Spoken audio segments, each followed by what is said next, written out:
Raising his weapon high above himself, he releases his mana from all parts of his body. The group standing opposite is hit by a shockwave, but they manage to stay on their feet. A boy breaks away from the crowd and comes forward, saying between gasps that it's all over now. Turning to the master of the labyrinth, he already begins to prepare the spell that is born at the end of the weapon. It continues to increase in size until it reaches its eventual peak, and he rushes towards the master of the labyrinth, who, for protection, constructs several protective barriers. The boy's attack, crashing into the first of them, begins to bite into the magic rune with furious force. The confrontation is short-lived, and eventually each barrier collapses, allowing the beam to rush towards its target. He, clearly not expecting such an attack, begins to scream as he is consumed by a furious and insatiable fire.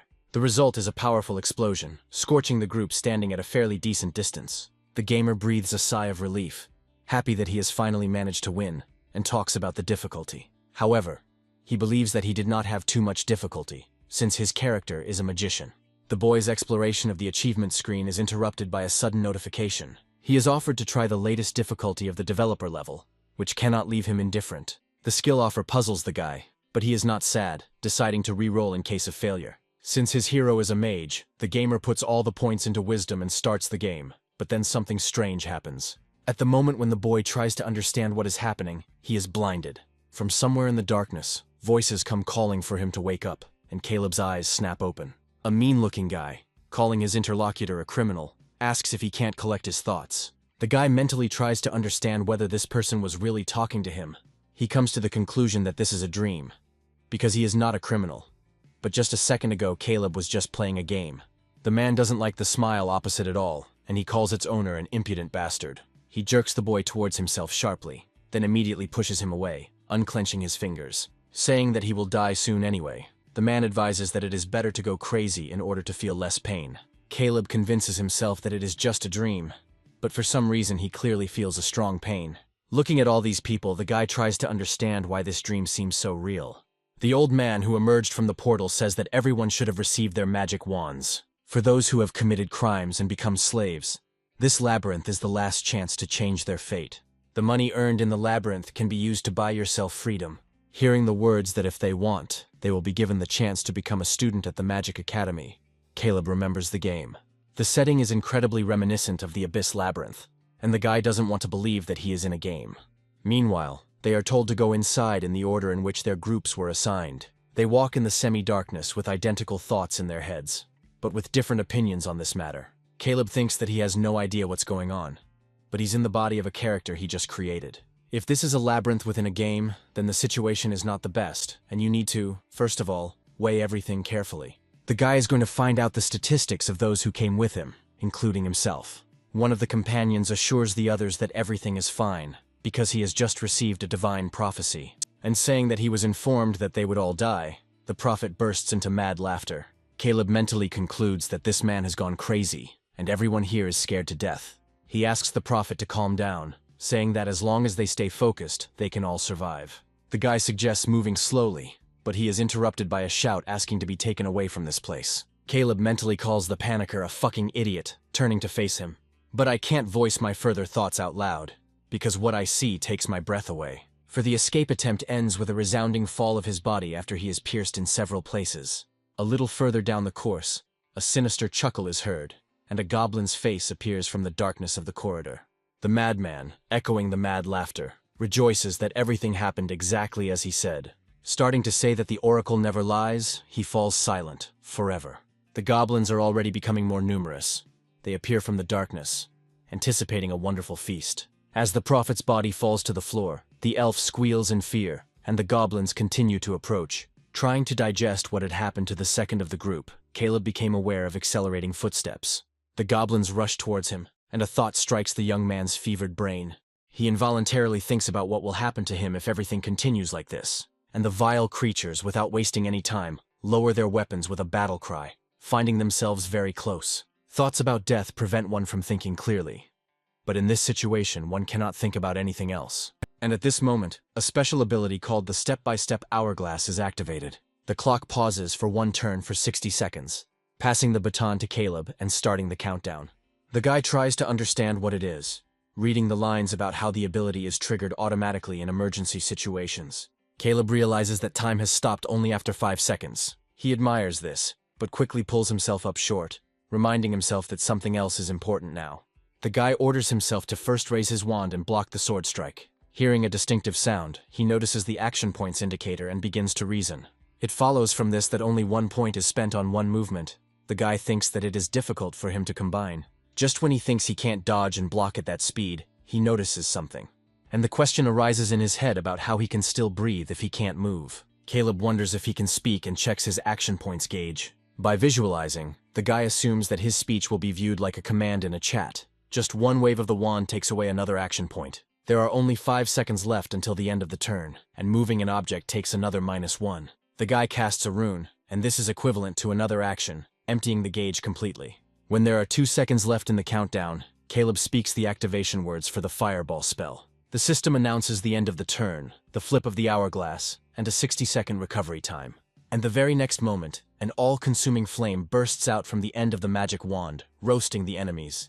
The girl's gaze changes to one of confusion when a gust of air brings a wave of heat to her. And the stream of fire, having finally taken the form of a ball, picks up the remains of the goblins and carries them deep into the corridor. Trying to catch his breath, Caleb finally realizes that he just almost died, and he wonders what he did wrong. Looking at the guy who has given in to his emotions, he thinks that he cannot die like a dog without a reason. And while Caleb isn't entirely sure yet, it seems like the system in this world is the same as in the game. The guy thinks that no one knows more about magicians than he does, and also that he doesn't know how long it will take to find a way out of this place. Therefore, Caleb considers farming and finding reliable allies as a priority. Remembering that he is not alone here, the guy turns to the elf. He asks her what magic is in her wand, and it turns out to be lightning.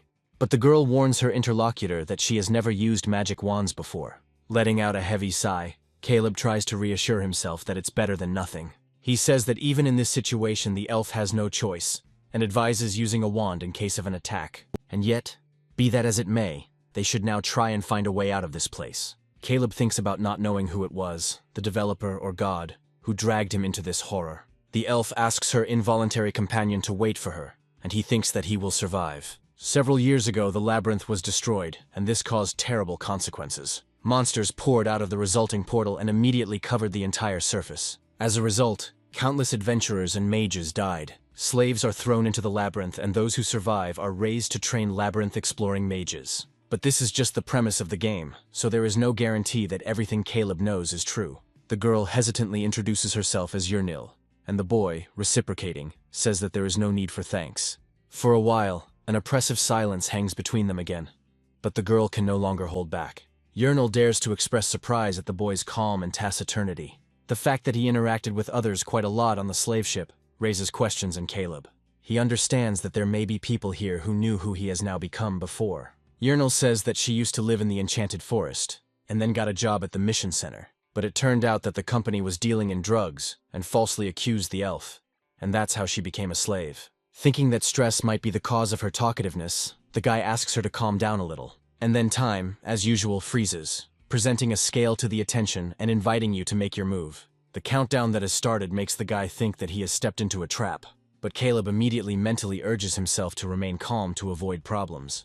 He recalls that most of the traps in this section are mechanisms that extend out from the wall. Fortunately, on Yurnil's side the wall is clear, with no gaps visible. The guy understands that it is risky both to watch what is happening on his part, and to do nothing. However, turning around, he sees that there are also no holes on the right wall. The ceiling also turns out to look quite ordinary, so only the floor remains. There are 4 types of traps in the first level of the labyrinth. One of them is the rising one with thorns, whose thorns, rising from the ground, pierce the legs. The second could be an explosive nail trap, which has a wide range of action. Along with them, there is a gas trap that sprays poison or sleeping gas. The last one may be a falling trap that throws those standing on it to the second floor. Caleb concludes that he is also in danger if the ability was activated. But this is not the first trap. He says it really irritates him that he can't move without risking himself. So he takes a step, deciding to just step on it himself. So the guy spends all his action points, and just then his turn ends. The elf, not noticing anything, continues her movement, trying to take a step. Ikaya stumbles, and the girl barely manages to keep her balance. Yurnil asks why the guy did that, and he says that she stepped into a trap. It activates when you lift your foot, so Caleb stepped on it, glad it wasn't the 4th. The girl apologizes, asking how she can help, and the guy asks her to remember the barrel she encountered along the way. Yernal remembers one, and the interlocutor asks her to bring the barrel here. Agreeing and promising to return as soon as possible, the girl runs away, and the guy begins to think. 30 minutes have passed since then, but the elf is still not there, which gives rise to certain thoughts. Fears arise in her head, from the fact that the girl herself fell into a trap, to meeting monsters along the way. And just when he thinks that he should have been more selfish, Yernal's voice is heard. She apologizes for the delay, arguing that the barrel is too heavy. Now the guy feels guilty, praising the girl and asking her to roll the barrel to the stove on which he is standing.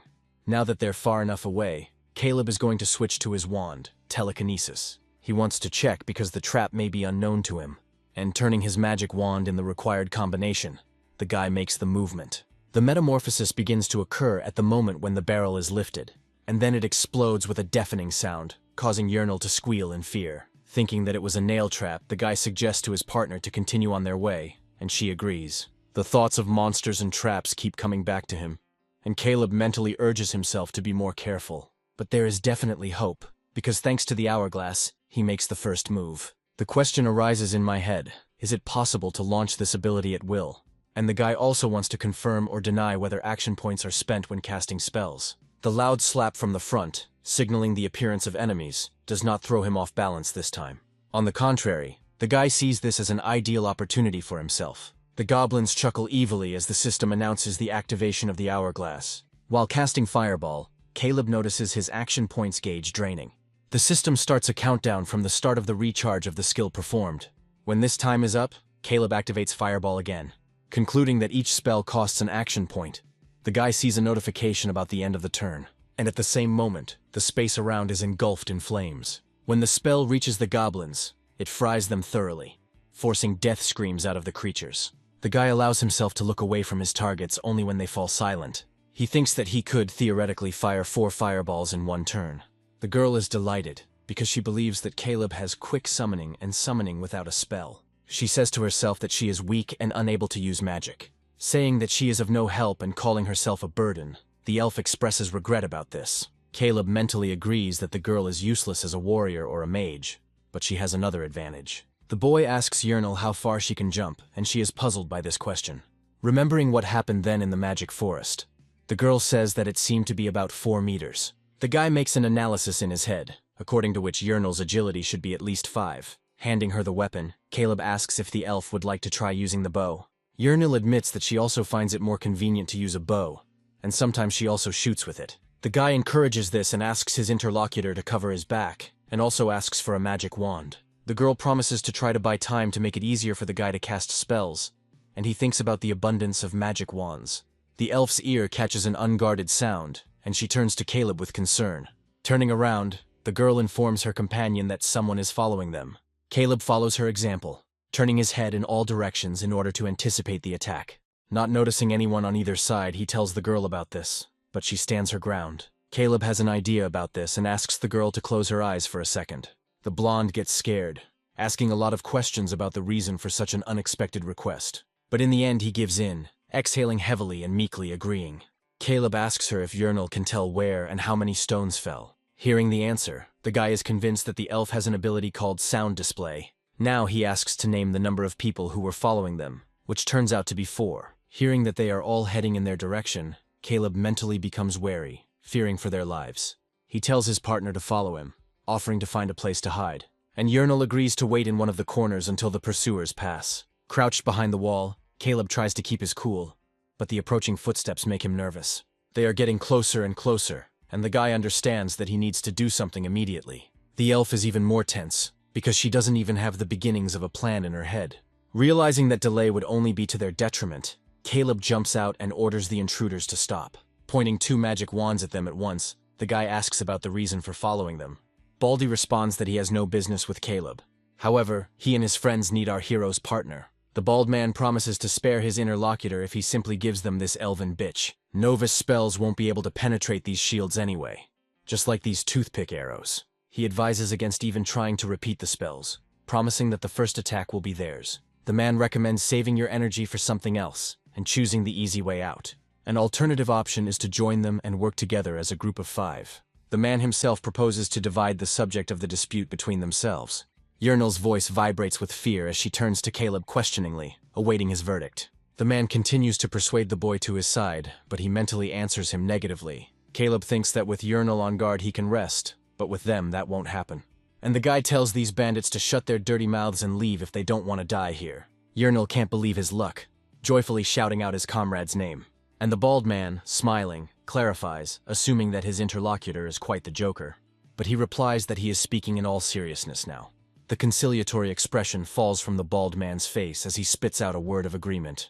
He orders his friends to kill both the arrogant boy and the elf bitch. The hourglass activates, signaling that it is Caleb's turn. He, even though the robbers don't hear, reminds them that he gave them a chance. He thinks that if the double stick seemed weak to this idiot, then he was very wrong. Looking at the puddle in which the opponent's feet are immersed, Caleb smirks coldly. Water is an excellent conductor of electricity, and Urinal's wand has a shock charm. Normally it would have hit only one target, but the liquid changed the situation. The lightning bolt rushes forward, guided by the hand of its master towards its unsuspecting victims. Thinking that the electric shock will make them drop their weapons, the guy adds fireball. The guy says that the first attack will hit the puddle, and the second, aimed one, will hit the bald guy. Caleb spends the last point of the scale in the same way as the second, on the fireball spell. The system announces that all action points have been exhausted, and the user's turn has ended. And at the same moment, a charge hits the puddle in which our hero's enemies are standing. And already in the next, followed by piercing screams, full of pain and despair, the men scream. Reflexively, weapons fall from weakened hands, partially sinking under the water. And the bald man shouts out a puzzled question just as a fireball flies towards them. Contact with water causes steam to form, causing him to retreat and cover himself. Saying that he can't see anything, the bald man tells his boys to spread out. But when the smoke clears, a fireball flies straight towards him, already dangerously close. When they come into contact with each other, an explosion is heard, forcing the bald man's opponents to take cover. Caleb turns to Urinal, giving the elf the command they had agreed on earlier. The girl pricks up her ears to more accurately determine the source of the desired sound. And literally a second later he releases the arrow, having finally decided on the trajectory. Caleb is confident that despite the density of the steam, Urinal's echolocation will not be affected by this variable. And then the guy gives the girl the order to shoot at each of the enemies. He thinks that the elf must remove at least one before the cooldown of his spell ends. Caleb is sure that the bald one can be written off. Since he was hit by the fireball, only the others remain. There were 2 seconds left before the skill would be restored, which had never seemed so long to the guy. Caleb advises the girl to aim at the warrior first, but she says that all these people are already dead. The guy is puzzled, remembering that the elf only fired 2 shots from the bow. He looks incredulously towards the group of opponents, searching for silhouettes in the clouds of steam. There he finds confirmation of the words of the girl who committed a triple murder with 2 arrows. Turning to Urinal, the guy says that he finds her more terrifying than he thought. The girl awkwardly retorts. A cough comes from the direction of the fallen opponents, and the person from whom it escapes gasps for air. Baldy wonders in his mind, trying to figure out if he really fainted right in the middle of the battle. Noticing that the man is alive, Caleb acknowledges the fact. The bald man asks the guy who he is, and how a magician who doesn't cast spells ended up in this hole. The guy still can't believe that this kid cast 3 spells at once without any hesitation. Hearing words about injustice, Caleb calls his interlocutor funny, because he himself followed them. The latter says that he did not want such a life, sharing that he was exiled and became a slave due to his lack of magical talent. He regrets not having half of Caleb's gift, believing that otherwise his life would be different. The man begins to complain about life, hiding his face, streaked with tears, and gives up the ghost. The guy looks at him carefully, thinking about the current situation. Urinal apologizes to her partner for the fact that her words turned out to be a lie. He asks her not to apologize, asking if it was really the elf's first fight. The girl confirms that this is the first time she's shot at people, and Caleb admits that this is also the first time he's used magic against them.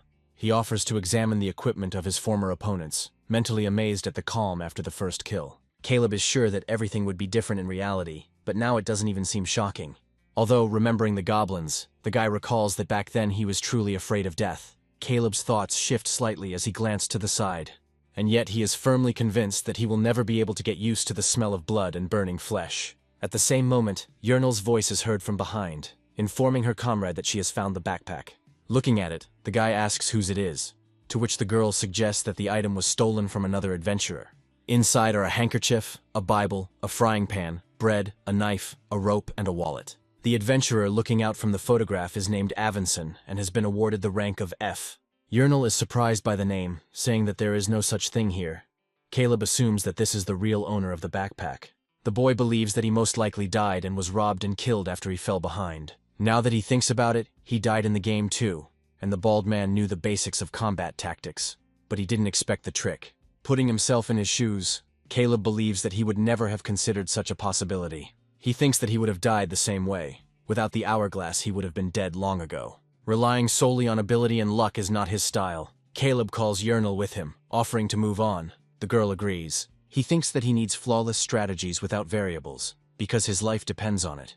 The guy believes that you need to face the truth, despite the fact that this world is exactly like the game world. After all, at the same time, he is now the reality in which he must survive. Glancing at Yahello, the guy notes her heavy breathing, but it's not surprising. They had been on the road for 12 hours, especially since they had to fight off goblins, so it was no wonder the elf was tired. When Caleb asks about a break, the girl instantly perks up, not believing her luck. Making a stop, they light a fire. The guy thinks about strategy, and the girl is tinkering with something. Finally, she hands her comrade a slice of bread, politely offering him something to eat, and the guy thanks the elf. As he is about to bite again, Yahello gets his attention by calling. She thanks Caleb again for saving her twice today, but he thinks otherwise. In response to his modest speech, the girl asks what if he had accepted those people's offer back then. The guy retorts, asking in response why he would do such a thing. He continues by saying that he does not abandon people he trusts, believing that this is not right. Considering Caleb a true comrade, the elf invites him to go to bed first, promising to keep an eye on him. Saying that he won't argue and that he appreciates it, the guy wishes the girl good night. The system sends a notification about entering the dormant state and increasing the level, which surprises Caleb. Meanwhile, a table with the points of wisdom appears in front of him, of which there are 12. The guy does as usual, adding all the points to the wisdom attribute. He notices a window with Yahello's name, coming to the conclusion that he can check the stats of his allies if they are in the same group. Looking at the girl's dexterity, which is 8, the guy involuntarily admires. As Caleb finishes the state of rest, he's not even surprised that he's still stuck in this place. Turning to Yahello, he now suggests that she get some sleep herself, and the girl thanks her comrade. Quickly burying herself in the blanket, the elf admits that she is dying to sleep. The girl, already falling asleep, is attracted by the cautious fussing of her ally. Yawning sweetly, she asks what he is doing there. Caleb says he's just checking something because this angle should fit just right. The elf doesn't understand what he's talking about, and she asks the guy about it again. Meanwhile, he takes a magic wand from his belt and casts a fireball spell. The fire rushes straight at the shield and, hitting it, splits the wood into several pieces. Not particularly impressed, the guy mentally notes that the power has increased compared to what it was before. He waits for the dust clouds to clear completely, and becomes completely convinced of his words. Yahello's sleep is suddenly lifted when she notes with admiration that the boy has destroyed this shield. She falls to the ground and passes out, saying that this is pure madness. Saying that they should now start looking for a way out, Caleb stops short, hearing a sweet snore behind him. He concludes that this elf seems to be quite tired. The girl asks the guy about his opinion on the time it takes to find the gate, and he answers vaguely. After all, the location of the gates is chosen randomly, meaning everything depends only on luck. The guy believes that his own is most likely at a low level, which means completely disconsolate conclusions. Just thinking about the fact that they might have to wander here for a week to get out, he is surprised. While Yahello was amazed at how quickly she managed to find a way out, she was only alarmed by the group of people standing at the door. Their equipment makes the guy think that they are veterans, which means they need to act with caution. Meanwhile, the two of them are approached, asking if they belong to the Academy slave group. While Caleb doesn't think they seem hostile, he's pretty sure the situation has gotten more complicated now.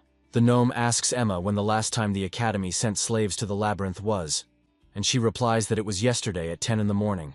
Redhead, calculating that more than a day has passed, admits that he is impressed that the guy held out for so long and reached the exit.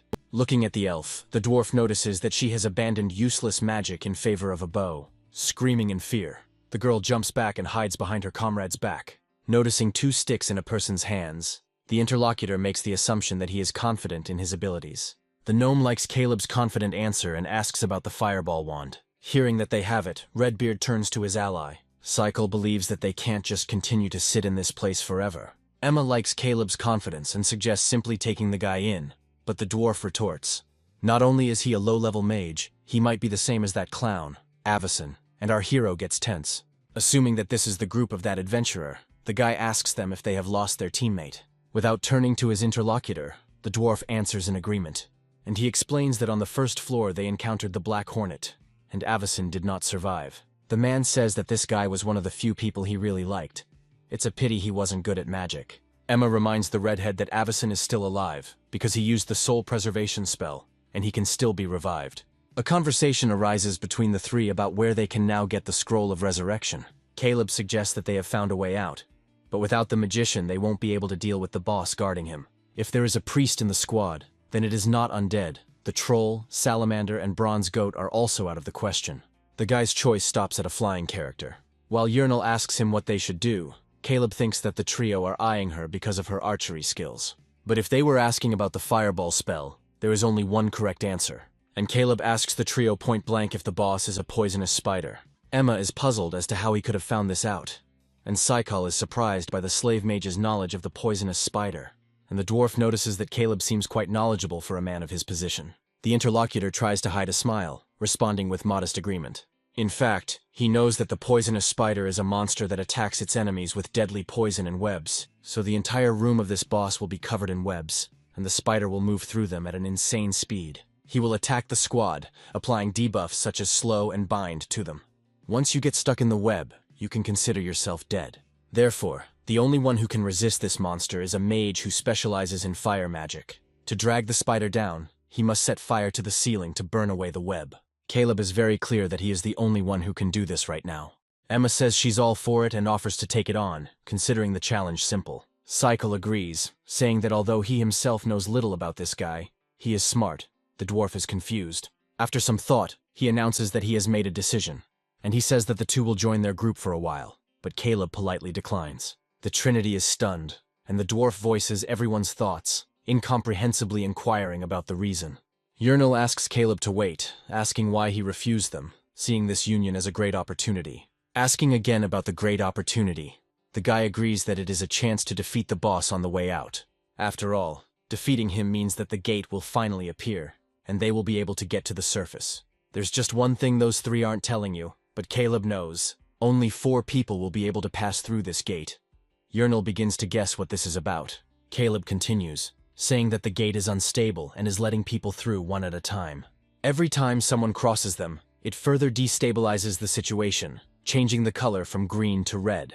There's only one spot left in this group, and all they need is a guy to take down the spider boss. From this it follows that the Trinity asks to leave Yurnal in the labyrinth. The dwarf praises Caleb for noticing this and asks for the guy's name. He says he didn't mean to hide it and apologizes, saying it just happened that way, and Redbeard would be ready to take them both. But the group needs only one magician who is given a chance to survive. And the dwarf asking how about letting the elf go. The girl begins to stutter, questioningly addressing her ally by name. He remains sullenly silent for a while, causing the silence in the corridor to become tense. Thinking that this offer is tempting, the guy admits that it almost convinced him.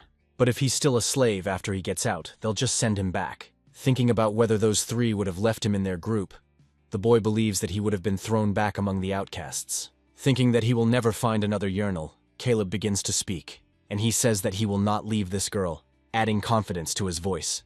Hearing these words, the trio tenses up, because they expected a completely different answer.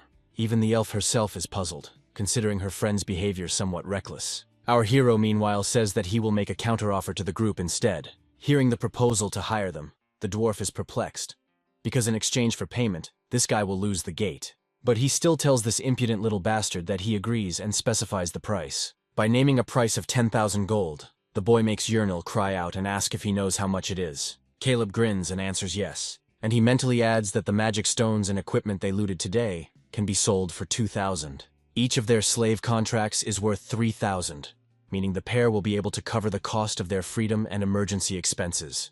Emma offers to simply pay, but the gnome reminds her that she herself is costing a lot. Caleb thinks that they hired this notoriously expensive priest because they could afford it. Saikal suggests ending it and going their separate ways, and the question of 10,000 of his share comes up.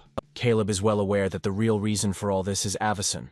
After all, they need the Scroll of Resurrection before his soul-preserved corpse begins to decompose. Meanwhile, time is running out, which means the trio will have to accept Caleb's terms. Saikal asks to simply agree, since there are no other magicians nearby. Meanwhile, Caleb asks the priestess Emma to swear oaths before the goddess Nathaniel for the contract. She asks her interlocutor not to worry, because divine oaths cannot be broken. The dwarf can't just agree to this guy's terms completely, so he offers 9,000 instead of 10. But Caleb is no slouch either, and to make sure everything is on his terms, he asks for another 500. The dwarf does not back down, naming the sum of 10,300, but his opponent is adamant. Then the interlocutor begins to lose his temper, not wanting to pay the slave mage 9,500 gold pieces. Realizing that there is no other choice, Redbeard agrees, and the guy promises that he will not regret it. The dwarf already regrets starting this dialogue, and Emma suggests that the mercenaries come closer. She begins to speak the words of the agreement before the goddess Nathaniel, sealing it. The priestess says that Vertinen, Saikal, and herself are hiring Caleb and Yernal for 9,500 gold. After pronouncing the conditions and possible consequences, the priestess asks the opponents a question. She asks Vertinen and Caleb if they swear to keep these vows, and they both agree in unison. Immediately after these words, the gnome turns around and, going to the door, opens it. And he announces that since they have successfully resolved everything, they should not stand still. Inside, it turns out, just as Caleb had previously assumed, everything is covered in cobwebs. The guy thinks that it is too dark here, which is why the visibility has become worse. Assuming that the boss is most likely hiding under the ceiling, his gaze catches on something. In some corners there are neutral objects that are filled with explosives. The gnome advises his companions to watch out for the cobwebs covering the floor. After all, if you step on it, it will stick tightly.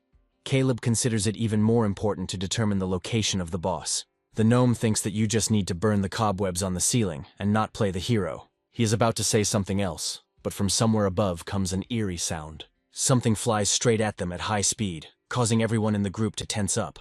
The web ball is closest to the gnome, and milliseconds remain before their collision. But he is not going to allow this to happen, reacting sharply and making one sweeping motion with his weapon. The gnome quickly turns to the magician, ordering him to launch a fireball at the ceiling. After all, they need to force this spider to come down to the ground at any cost. Caleb silently notes the monster's fast speed, considering it ideal that it gives itself away. And although the chances are slim, you need to inflict maximum damage in just one hit. After activating Hourglass, Caleb spends action points to fire 3 fireballs.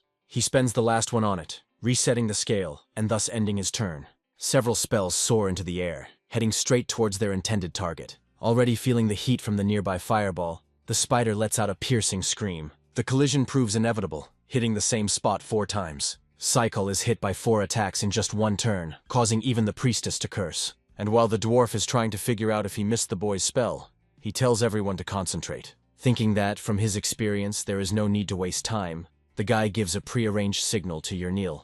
Several arrows immediately rush at the monster, one after another, not giving it time to catch its breath. However, as they approach, the spider manages to shoot out webs several times. Caleb tells his companion to stay put for now, mentally considering that the goblin-made bows are useless here.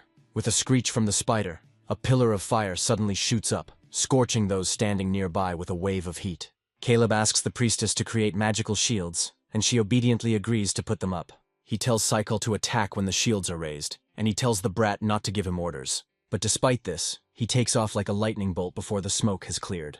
When this begins to happen, the man is already close, clearly seeing the outline of the spider. The monster helps the foggy haze to disperse and, also noticing the enemy, hurries to protect itself. But Saikal isn't about to let his target go so easily. Concentrating on the attack, he gives himself a boost of speed with a push and performs a shadow strike. One swing of the blade is enough to make the spider squeal in pain. His squeal only gets louder as another paw flies into the air. The creature twists, beginning to move frantically, synthesizing webs for its next attack. And then the dwarf shouts and turns to the priestess, reminding her that she needs to hurry. Emma already knows this, but she doesn't hesitate to activate the star shield. It envelops the group just at the right moment, because the spider is already close. Caleb, however, mentally considers this to be quite predictable. He thinks that instead of blocking the poison sack's explosion, he should freeze the poison before it explodes. Believing this move to be the best, Caleb uses his second wand, releasing Ice Spike. He rushes forward and hits the spider right on target, and the monster begins to flutter helplessly. The thorn strike doesn't just deal damage, it spreads across the abdomen, causing freezing. The bag freezes, and Caleb tells the priestess to retreat and the dwarf to attack immediately. Emma has doubts. The guy starts to lose his temper, repeating his order, and Redbeard says that they usually do things differently here. Caleb is already shouting at the dwarf to do as he said, remembering that in the games one click was enough. Still obeying the order, Vertinen notes that this brat does have some character, and pushing off the ground he jumps high, swinging his weapon. Then he hits his opponent with an attack called Log Splitter. The impact is so powerful that it creates shockwaves on both sides. Taking out his axe, the dwarf breathes a sigh of relief, notifying everyone else that the job is done. Looking at all this, Caleb mentally asks not to tell him that they don't know one nuance, which can happen after the poisonous spider becomes the boss. Looking up, Caleb continues to think, remembering that it is a tiny chance, but still. The fact that the second phase may begin cannot be cancelled. The Trinity is happy that they finally defeated him, because they simply could not afford to fail. The elf, watching everything from the side, does not understand what Caleb is thinking, so she asks him directly why he still holds the magic wand in his hands. The guy asks her to look up for a second, and the girl, obeying, asks why. She pauses for a few moments, trying to come to terms with what she has seen, and then lets out a frightened squeal. Hearing this, the dwarf asks what is up there, but Emma also cannot see, as it is very dark there. But the beastman has no difficulty with visibility, so he recoils in horror. Seeing that the entire ceiling was teeming with spider eggs, he cursed and asked what it all meant. The dwarf, just in case, clarifies whether his comrade is joking, but his voice still sounds wary. The priestess remarks with fear that no one warned them about the second phase, and Redbeard echoes her, burping. Caleb orders Yernal to immediately roll him an orcish barrel of ale, trying his best to do so. Obeying her comrade unquestioningly, the elf hurries to carry out his order. And although this is really not easy for her, the girl, as ordered, puts in all her efforts. The dwarf asks Caleb not to tell him that he wants him to throw the thing away, but the answer is yes. Meanwhile, the guy asks the priestess to cast weapon light on the elf's arrow, and she agrees. Obeying the command, Emma speaks words of radiance even in the deepest darkness. Caleb asks Yernal to shoot at the ceiling to set it on fire, and the girl accepts the order. And the very next moment her arrow breaks away from the bowstring, beginning its flight. To the dwarf's cries, the arrow hits the spider's nest, and then he himself throws the barrel, sending the elf after the projectile. There is no more than a meter left before the barrel and the masonry touch, which Caleb is carefully monitoring. And then, realizing that the moment has come, he activates his hourglass. Following this, the mage releases a fireball, spending the first action point. Considering that this is not enough, 3 more follow him, helping to complete the line. A powerful explosion thunders, and everyone standing below is glad that such a distance separates them. And yet, despite this, several small streams gusts reach the members of the group. The Trinity is already mentally running through a repeat attack in their heads without casting a spell. They try to remember if it was always so ordinary and simple. Looking at Caleb, Vertinen tries to understand who this slave with such amazing talent is. The guy's gaze catches the movement nearby. It turns out to be an expanded portal, signifying the opening of an exit. Caleb breathes a sigh of relief and is glad that it's finally over, and they made it. He thinks that while working with a competent group is important, not being able to control everything is frustrating. When Saikal addresses the newcomer, asking who he is, his tone of voice changes abruptly. The beastman admits that at first he thought the mercenary was trying to kill them all, but he was magnificent. Caleb says he didn't think about it, because maybe they could have secured the gate too. Seriously speaking, the dwarf also praises the boy, admiring his skills, and asks who he was before slavery. Memories of playing computer games all day long flash through Caleb's mind, but of course he can't say that, so he replies that he was an ordinary slave at the Magic Academy. But the dwarf roughly understands what is going on, agreeing that his interlocutor has his own reasons for his silence. Jernil meanwhile says he can't believe they beat the boss without a single injury. Vertanen echoes that, and he admits that he agreed to the contract thinking that this couple would quickly die. Caleb now understands the reason why the dwarf assessed the work in this way. Redbeard agrees that he knows the value of money, but says they are not finished yet. Caleb also confirms that this is not the end, but Saikal does not understand what they are talking about, because the gate has already been found. The guy says that the contract must be completed in the village. The elf is puzzled by this. The priestess confirms that the contract states that the agreement will be terminated precisely after passing through the gate. Hearing the words that until then the condition is considered unfulfilled, the elf notes that the gate is right here. She asks if they can't just go through them right now. Emma apologizes, but says that contracts made in honor of the goddess of justice must be fulfilled exactly as agreed. That is, both Yernal and Caleb must pass through these gates. The elf is worried that they will not succeed, and in response he receives the words that then the contract will be completely cancelled. Caleb addresses the girl mentally, asking if she really thinks that they will bring her gold to the labyrinth. The elf asks the guy if he knew about this, and he agrees, clarifying some points. Now it also dawns on Saikal why this miser offered gold in advance. The dwarf is defending himself. The beastman believes that a guy with Caleb's talent shouldn't die in the labyrinth, and Emma reminds him whose money it is. Taking off his backpack, Caleb admits that it belonged to a member of their group. When he mentions Avinson's name, the dwarf asks the boy to repeat what he just said. He immediately jumps up, asking if this is really the boy's backpack. And now he understands why the thing seemed familiar to him, and then asks about Avinson's body. Hearing the words that they did not find a corpse, but took a backpack from another group of slaves, the guys become confused. Vertonen suggests that Caleb expects something in return for his confession. He says that he just wants to take the backpack, and personal belongings should be kept with the deceased. The dwarf mentally addresses his interlocutor, amazed that he doesn't need money, and he immediately perks up, saying that in exchange for Avison's personal belongings, they will give up all their rations. After all, Vertonen now considers them simply extra baggage, Caleb clarifies, asking if his interlocutor really plans to return. The dwarf replies that it will take some time to obtain another scroll of resurrection. The priestess confirms Vertonen's words, saying that they have already used one. Caleb asks what happened to the previous one. They tell him that Avison was already dying, to which the guy mentally addresses him, asking him to get out of this damn place already. The dwarf admits that Caleb is 100 times better than Avison ever was. Cycle asks his comrades to imagine what would have happened if they had hired this guy from the very beginning. A friendly dialogue begins between them about the next time, although it will cost more. Carefully raising her hand, the elf draws attention to her modest person. She politely asks this team to take Caleb with them right now. Each of the three turns a stunned gaze to Yernil, and Caleb himself, turning around, mentally asks an involuntary question. Yernil clarifies that if at least one person reaches the village, the contract is considered fulfilled. She repeats the words that the agreement will remain in effect until both sides are destroyed. Yernil continues, saying that with this money, Caleb will be able to buy himself freedom and equipment, officially joining their group. Emma asks her interlocutor to wait, asking what about herself. After all, even Caleb almost died in this place. What can we say about the elf? And she replies that she doesn't think they will ever be able to find a way out again. At this rate, she'll just die here, so Yernil asks Caleb not to stay for her sake. The elf believes that if she were here alone, she could have died long ago, and only thanks to Caleb did she manage to get to this place. The guy says Yernil's name with puzzlement. The elf says that she is sincerely grateful to the guy and will never forget him. She asks him to live on for both of them. The silence that reigned, interrupted only by the blonde's sobs, was broken by the dwarf. Addressing the elf lady, he says that recruiting members of another group in the labyrinth is usually considered rude. The dwarf admits that he thought of them both as former convict slaves, without thinking about the future. But now things are different. Vertonen wants to respect them both as an official group. And first of all, he invites Caleb to officially join their group, receiving, in addition to the promised, 25%.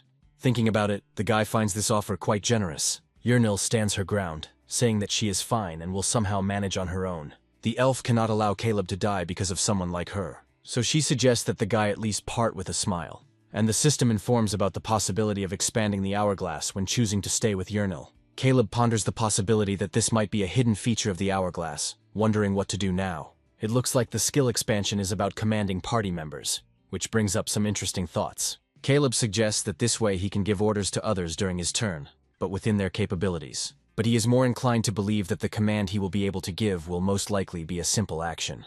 After this, Caleb moves on to discussing the expenditure of action points. If Yernil can act instantly as soon as his turn ends, that would be great. Meanwhile, the dwarf is rushing the guy, and he mentally asks to give him a little more time to think. Caleb thinks about which choice will benefit him the most, because he has to be careful with that. On one side of the scale sits the hourglass update and the talented archer Yernil, and on the other, an immediate escape from the labyrinth. Liberation from slavery and becoming a member of an experienced dwarf squad. The system announces that its owner's turn is ending, and he voices his choice. Saying he appreciates their offer, Caleb replies that his opinion remains unchanged. He plans to stay with Yernil, allowing the group to pass through the gate as originally planned. Tears from the elf's eyes begin to flow down her cheeks even faster. Vertonen asks incredulously whether his interlocutor is serious in his words. The answer is yes. Caleb admits the thought that even in a computer game he would do the same. After all, he thinks that Yernil's studies are the best investment in the future. And besides, under the elf's disapproving cries, the guy admits that he is not so heartless. When the girl continues to press, asking why he doesn't leave, Caleb tries to contain his emotions. Saikal steps forward, changing the timbre of his voice, and addresses the newcomer. And then he says that he thinks he's incredibly cool, remembering how he himself was once a newbie. Emma thinks that it looks like the Magic Academy has acquired a real talent this time, and the dwarf agrees. The priestess doesn't want to ruin the touching moment. but she's curious how the two are going to handle the next boss. For this reason, Caleb asks permission to take the spider's corpse. The dwarf considers this a different story. Listening to his interlocutor's complaints, the guy calls him heartless, but the magician does not give in, asking in this case to deduct the monster's corpse from the amount due to him. After this, Vertanen turns to the elven lady, asking her name. He jokingly calls her charming, and the blonde stoically defends her real name. The dwarf agrees, saying that the sincerity the girl showed was more impressive than a rapid-fire fireball, so he asks to make sure that the two return safe and sound. Handing the girl the potions, Vertanen says that this is his way of cheering them up, and the elf enthusiastically thanks him. Sekal, saying he has nothing to give right now, promises to buy Caleb a drink when they meet outside. The priestess asks that when they get out, they look for her in the city at the Temple of Nathaniel to receive a reward. Caleb politely thanks Emma for this, and she blesses the boys, promising that she would pray to the goddess for their safe return. Yernal thanks the priestess, and Caleb recalls how the blessing worked in the game. As they say goodbye, the dwarf squad says one last thing. They will be the first to return to the city. Sekal, reminding Caleb of his name, asks him not to forget it, and Emma wishes the boys good luck. The dwarf hesitates for a moment before noticing that it is time to say goodbye. This magical stone allows you to count how many people have passed through the gate. The dwarf asks the boy to find him at the Adventurers Guild when he returns to the city. Giving his name, Vertanen says he will be looking forward to it, because he is confident that Caleb will succeed. The portal collapses, disappearing, and the elf, falling to her knees in dismay, asks her companion a question. She asks why the guy did this, and how they will be able to get to the next room just the two of them. He mentally replies that it really was quite reckless. But then a smile appears on the guy's lips, asking this elf not to worry. After all, this ultra-experienced gamer has already calculated everything in advance right now. Touching the blonde's shoulder, Caleb asks her not to cry, promising that they can overcome this. But first, he offers her to pull out the spider's fangs, to which the girl meekly agrees. The elf's trust reaches 100, allowing Caleb to give her commands during his turn. The girl says that she is not trying to relax, but is completely ready to do whatever he tells her. Yernal even allows the guy to use her as a shield, but she's interested in something else. The girl asks if it wouldn't be faster to act together, to which Caleb asks her to trust him. There is a reason for this, and the guy asks the elf to simply focus on removing the poisonous fang, and she agrees. Caleb thinks he really wants to help, but the chance of successfully retrieving the item depends on his agility stat. Based on their points, it's pretty obvious that Yernil will be better at extraction than the guy. He thinks that the advanced ability mechanics still need to be revisited to develop strategies for upcoming battles. Rereading the Hourglass update again, Caleb finds additional information about identity-breaking commands. These are highly complex actions or commands directed against the individual of a group member. He thinks that the visualization has given him a rough idea, but it still needs to be tested in practice. Speaking of specifics, the guy is interested in how far he can go when giving commands. Noticing that Yernil has finished, Caleb suggests that she move on, preparing poisoned arrows along the way. The girl can't stop being happy, saying that she didn't even know she had such a talent. Caleb finds this amusing, because just a minute ago this elf was crying, and although they could die at any moment, the guy likes this smile much more than tears. He tells Yernil that by combining goblin arrows with poisonous fangs, poisoned arrows can be produced. Caleb asks the elf to deal with this too. She agrees, but she has concerns. Yernil is not sure that this will help them in a real fight. The guy seizes the initiative, and he says that the reason the elf couldn't deal good damage was because she had inferior equipment. Making a bow is difficult, but arrows can be varied, especially if you combine materials using special arrows, so even a trash bow can unleash serious power. The guy says he's counting on Yernil, remembering that this also depends on the level of agility. He admits that due to the low score, he did not expect the elf to have a better chance of success. And now the guy asks how she did it, and the blonde says that she just carefully inserted the fang. Caleb remembers that if you don't control the power, the poison gland can burst, and you will die. He asks the elf out loud not to shoot yet, but to save the arrow for later, and the interlocutor agrees. Caleb thinks about testing a new feature of his hourglass. By activating them, the guy asks Yernil to take a flask of water from her backpack and give it to him. The fact that it doesn't consume any action points is something Caleb likes. As soon as the action ends, Yernil takes a flask out of his backpack and hands it to the guy. He asks why she suddenly decided to do this, to which he receives the answer that the girl thought that Caleb was thirsty. Mentally chuckling at this argument, the guy thinks that in a fight this could have completely different consequences.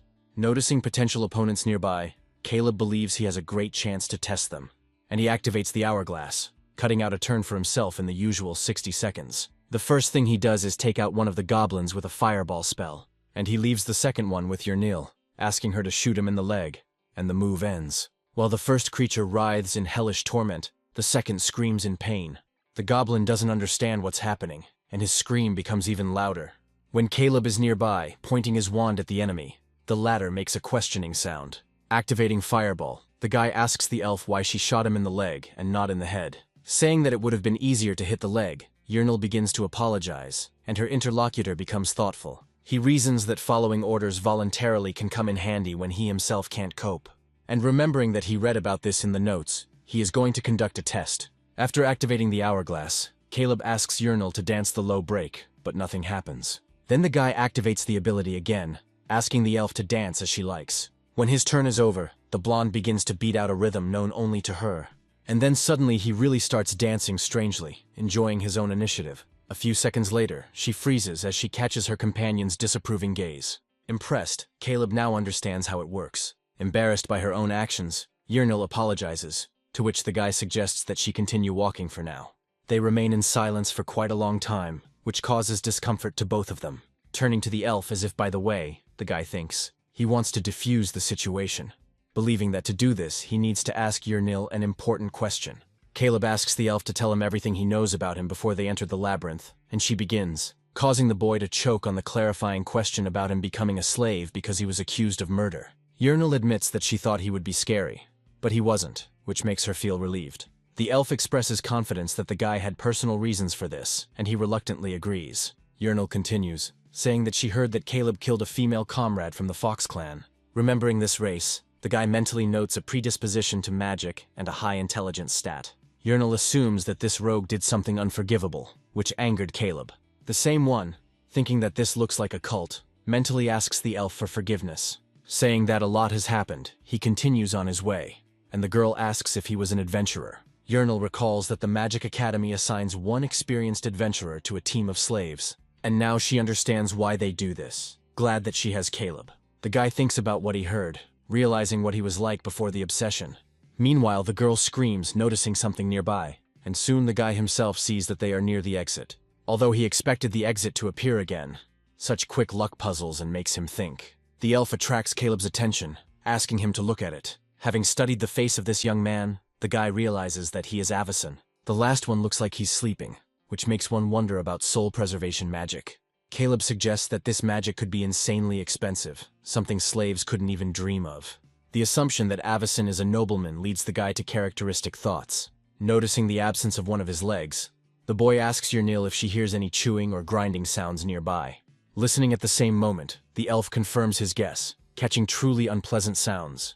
The interlocutor asks her about the flapping of wings, but Yahello denies this. What's happening seems strange to Caleb, because the dwarf was talking about the Black Hornet. But if it were him, he would not fly away and go hunting again if the prey was still there.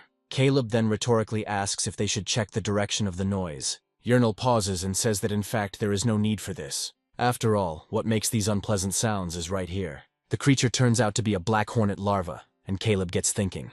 It seems strange to him that the monster left its cub unattended and disappeared, and if the hornet itself had been killed, there would at least have been traces of a battle.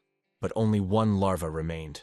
There is also an option according to which the hornet was forced to retreat after meeting someone stronger than itself. The guy doesn't believe that the strongest monster on the first floor would escape on its own. An idea flashes through his mind, and Caleb asks Yahello if there have been any recent reports of missing adventurers.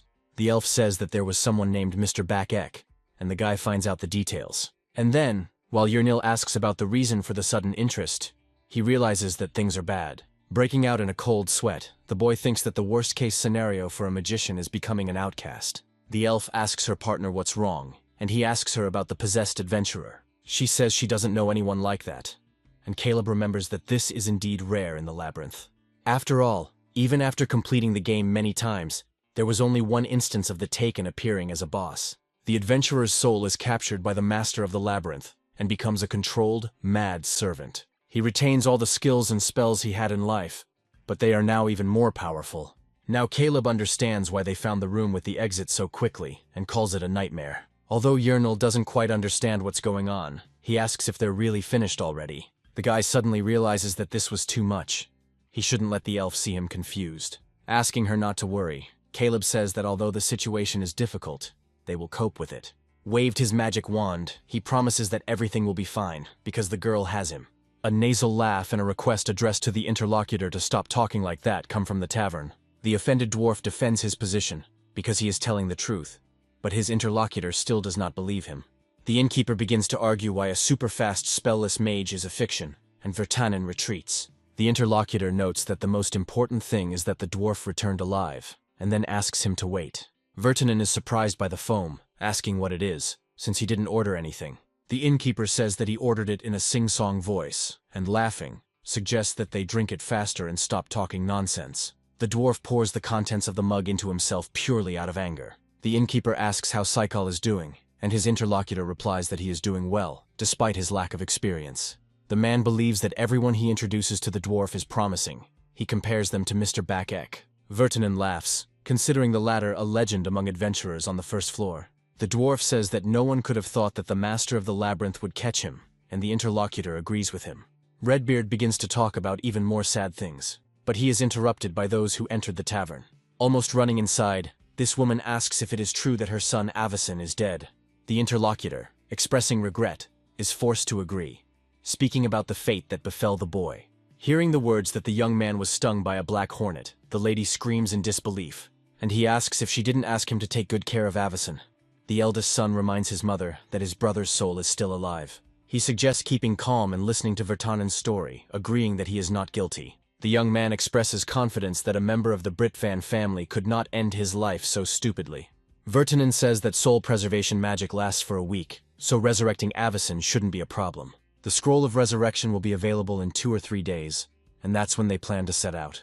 The dwarf says he's going to use a tracking spell on Avacyn's things. Hearing the words that some brilliant magician helped the Redbeard, the guy is surprised. The innkeeper briefly recounts what the dwarf told him, and the dwarf again takes offense at the narrator's ironic tone. Clarence remarks that now is not the time for jokes, but his mother interrupts him, suggesting that this magician can help them.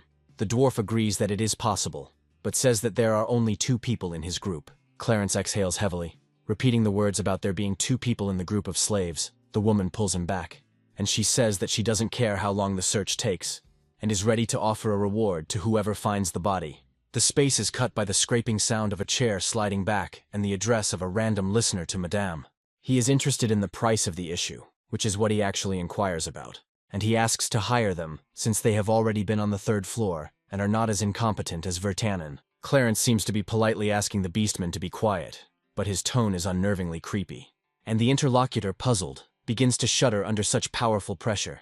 The beastman, squealing, backs away, and then quickly returns to his table. Clarence points out that if you try to settle things with money alone, weird bastards like these get involved. He tells his mother that he will personally talk to Virtanen, and he thinks about the magician from the 5th floor in his group.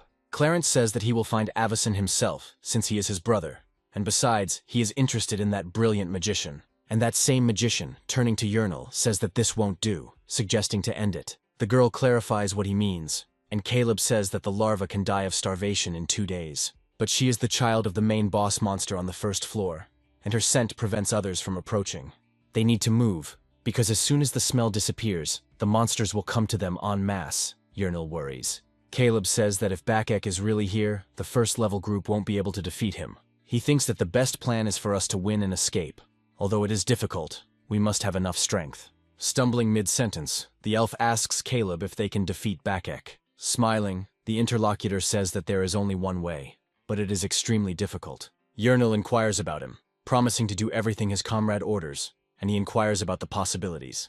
And then he asks her to get ready, because they need to use a more aggressive strategy. The flames continue to spread rapidly across the area, growing in size. The goblins, frightened, recoil, preparing to run in the other direction, but they are overtaken, and a powerful electric charge pierces the green bodies, knocking out stifled screams. Caleb announces that from now on they will begin their hellish training.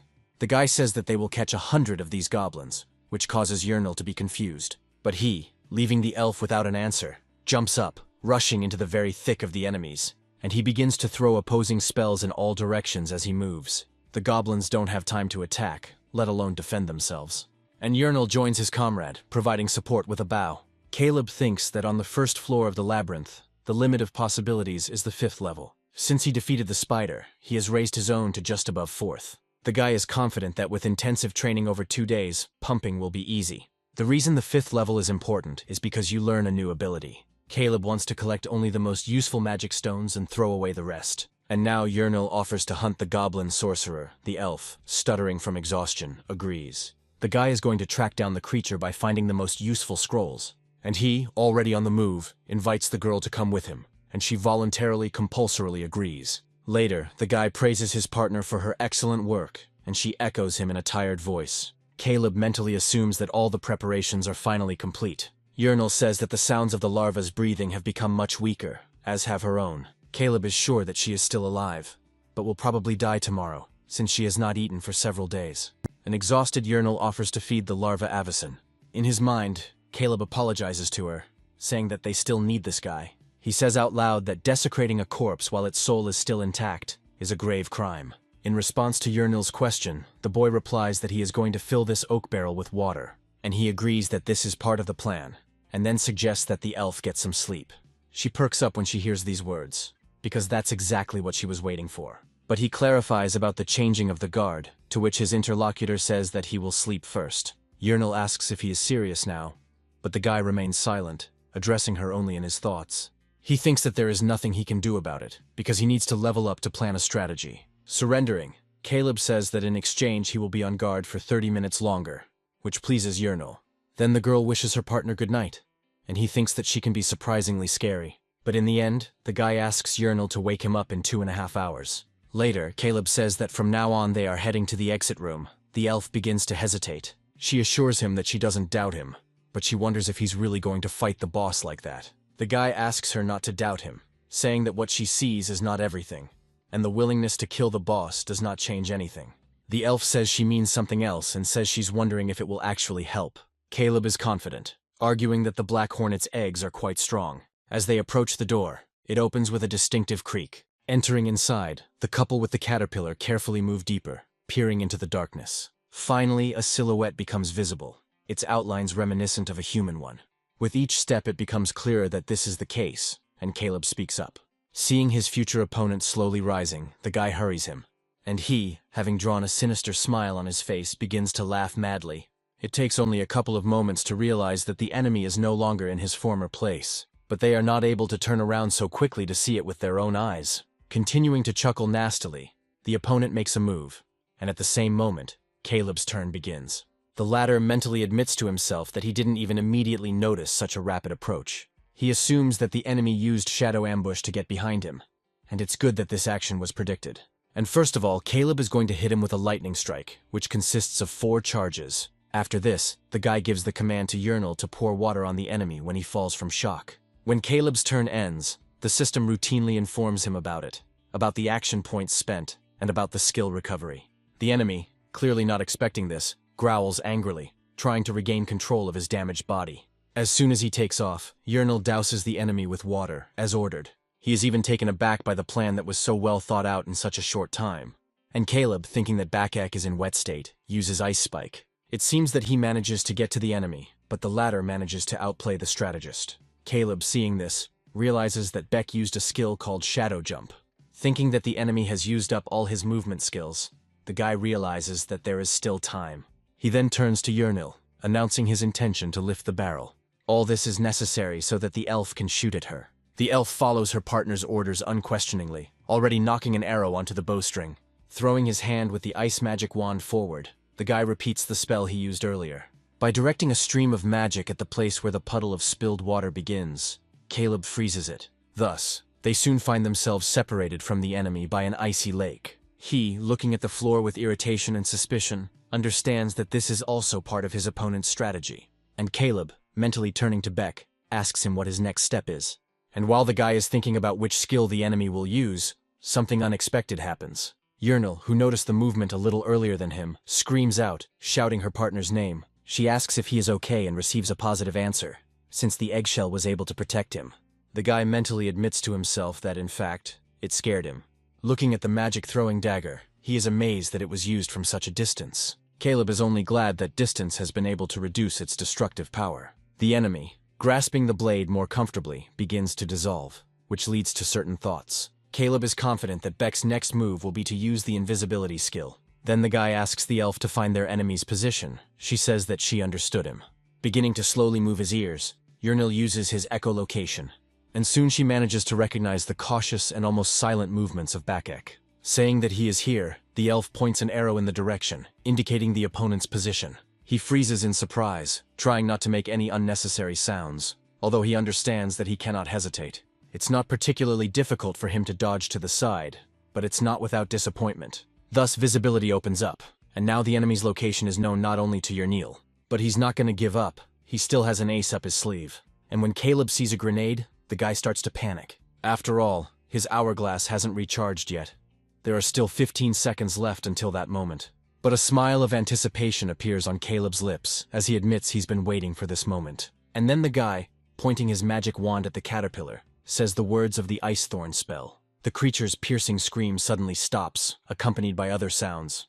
Caleb admits to himself that he leveled up just for this moment. As he takes aim, he is about to use a special ability called Kill Pulse. In the game, it restores 2 action points when you defeat an enemy.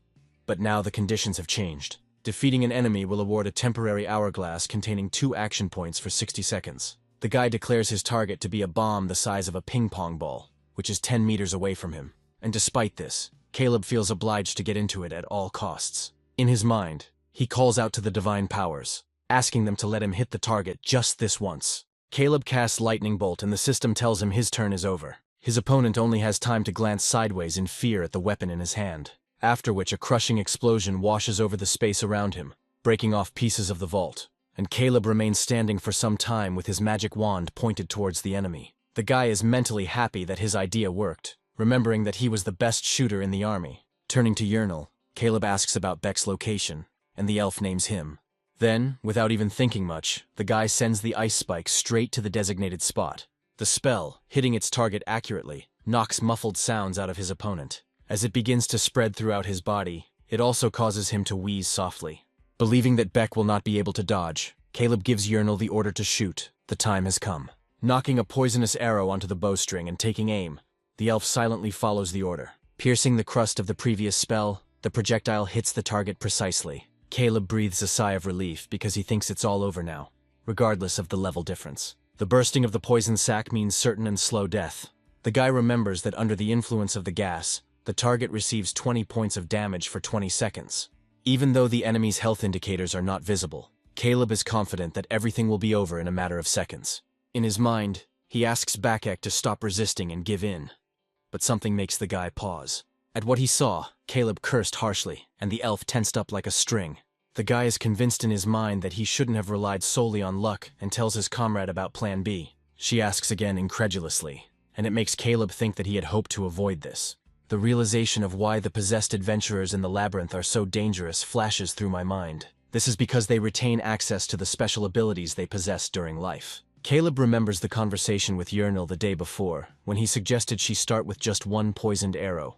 The fact that Beck had dealt with the Black Hornet alone worried the guy, causing some kind of speculation. For example, if he was able to remove poison, that would explain a lot. But despite Buck's abilities and speed, he couldn't have fought the Hornet without being stung at least once. So if he was stung and survived, it means he had a way to neutralize the venom. In response to Yurnil's suggestion, the boy corrected her, suggesting that an outcast would not use magic. That is, if it is not a bomb, not a potion, and not a scroll, only a special ability remains. The guy was wondering whether Beck would be able to neutralize the poison or not, and the elf was assuming the worst-case scenario. She believed that if this didn't work on the enemy, they would be finished. But Caleb thought otherwise. Grinning, pleased with himself, he began to share Plan B with Yurnil. And now, when the ice spell didn't work on Beck, and he was actually able to neutralize the poison, it was just the right opportunity. His special ability is called Adrenaline Rush, and it primarily restores 50 health, and then resets the cooldown for 1 first-level skill, removing the negative effects. And using the skill, Careful Steps, Bakek takes off, leaving behind only clouds of dust. Caleb flinches back, realizing his hourglass still has 3 seconds to recharge. Meanwhile, the elf asks whether she should shoot, to which her interlocutor answers negatively. Caleb feels like their opponent will definitely dodge if they use the movement skill. And to implement their plan, there needs to be some distance between him and Yurnil.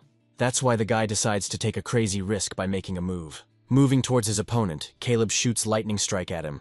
But Beck dodges such a ridiculous attack, almost laughing, and the very next moment Caleb finds himself completely in his power. The pressure is unexpectedly strong, and my eyes begin to darken from the pain.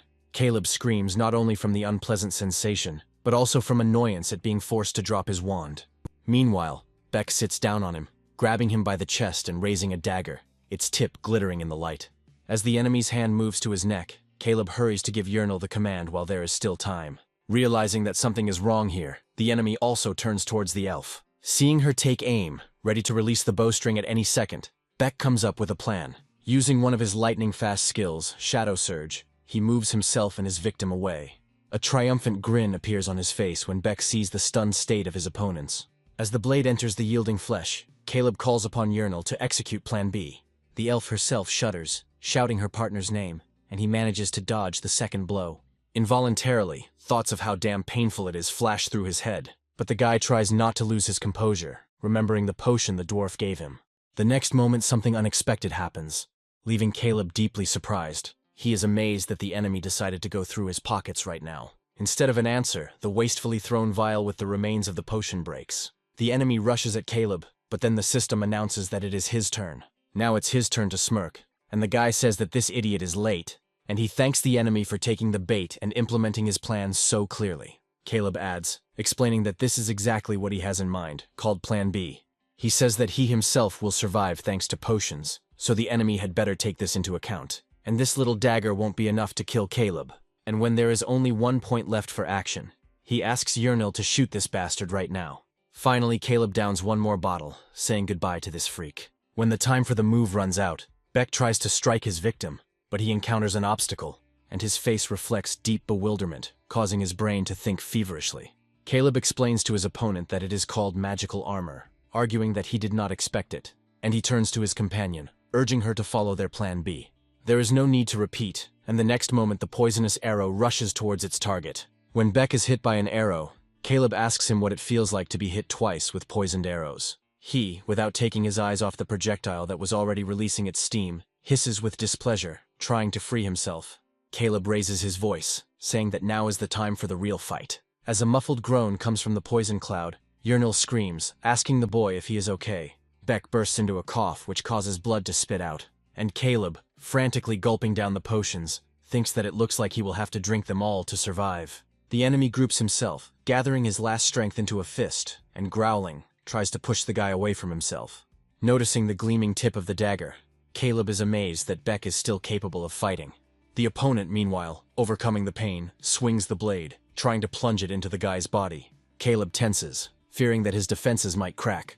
But in vain, the alien hand stops. The weakened fingers unclench, allowing the dagger to reach the floor in free fall.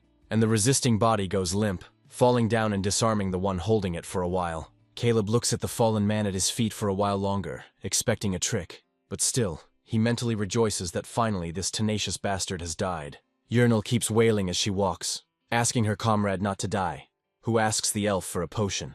She, saying that they have won, asks the guy to go through the gate together, but he thinks only about the unbearable pain. Caleb suspects that this poison could kill him even if he drinks everything he has, and Yahello begs the boy not to die, offering him another bottle to drink. Caleb, however, thinking that he has no other choice, believes that he must try. After a while, the boy says that he is starting to feel like a human again, praising Yahello for the final blow. She admits that because of the terrain she was unsure of her abilities and was very nervous. Caleb thinks that any attack from a lower altitude has its risks. The guy continues to praise the elf, and she says that these words mean a lot to her. He remembers that there is one more thing they must do before they leave. Yahello asks what it is. Caleb reminds his interlocutor that there are still 2 slots in their gate, and she confirms this.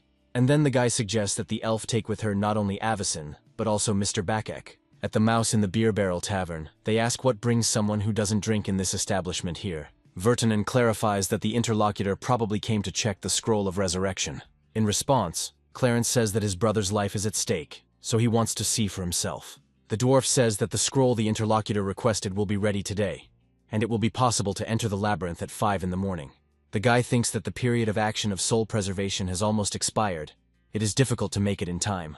Just as he's thinking about the risks, Emma enters the tavern, attracting attention. She announces that she has the Scroll of Resurrection, but what's more important now is getting to the labyrinth office. For the gate to the exit from his first floor had just opened, the dwarf clarified. Clarence asks skeptically if the priestess is sure that this is the first floor. She agrees, suggesting to hurry, and Vertinen announces immediate departure. Cycle assumes that these are the newcomers, and the dwarf will soon have to fork out. Meanwhile, in the underground hall of the Labyrinth Guild office, a girl stands next to the portal, saying that it's been an eternity. She tries to understand why no one has come out yet. The girl also does not understand why she should suffer because of ridiculous rumors about magic without casting spells.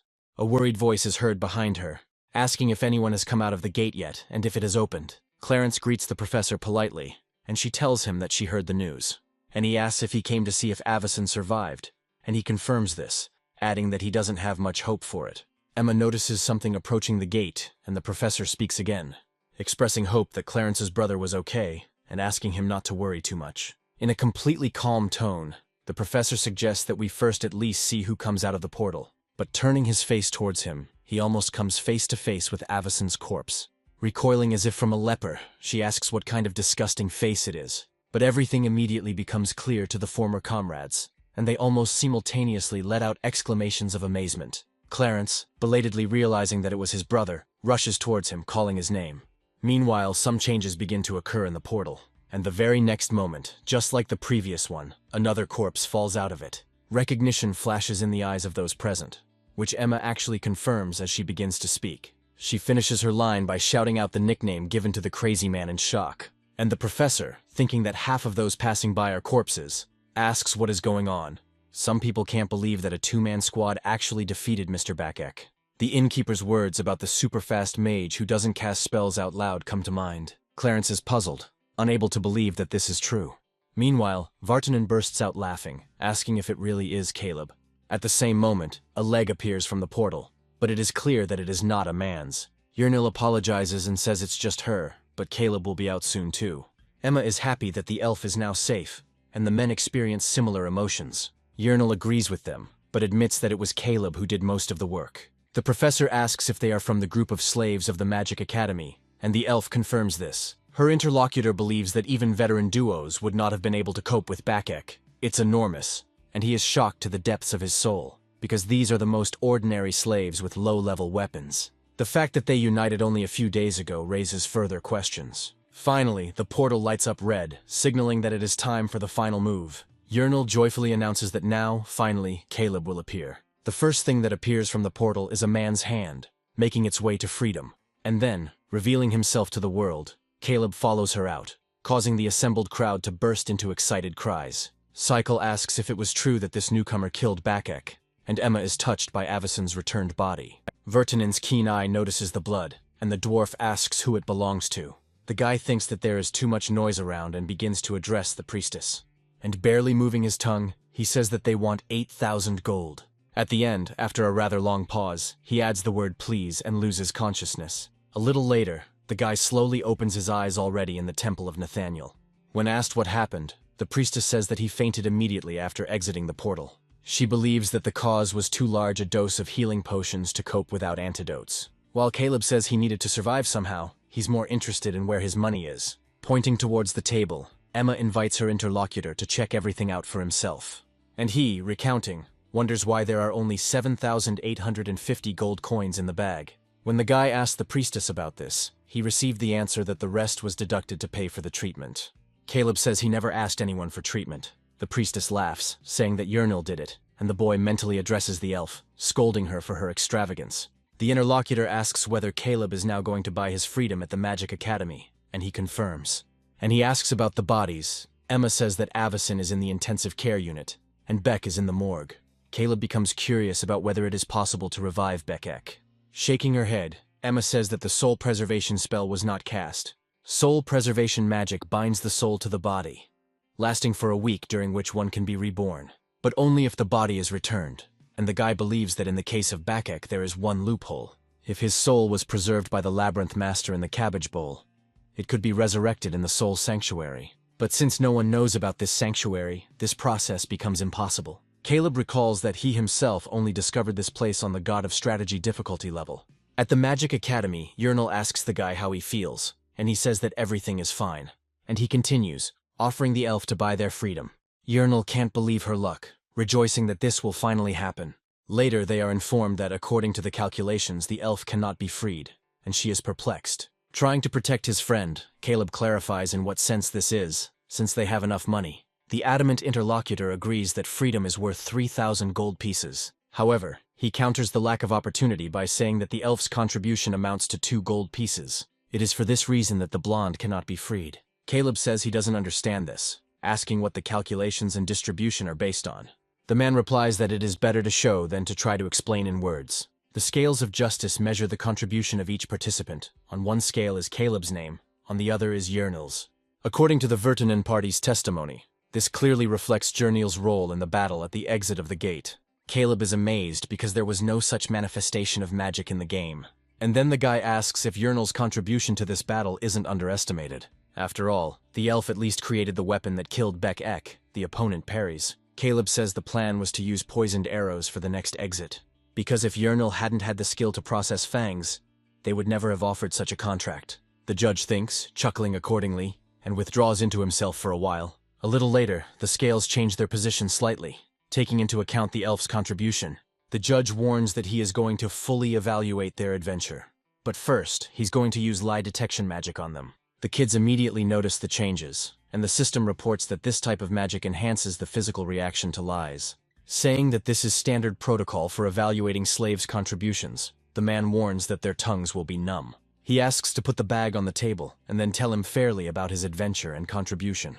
When Caleb hears the request to begin testifying, he silently prays to Yernil to be freed this time. Beck's loot and items totaled 14,600 gold, which is the cost of a 4-man raid.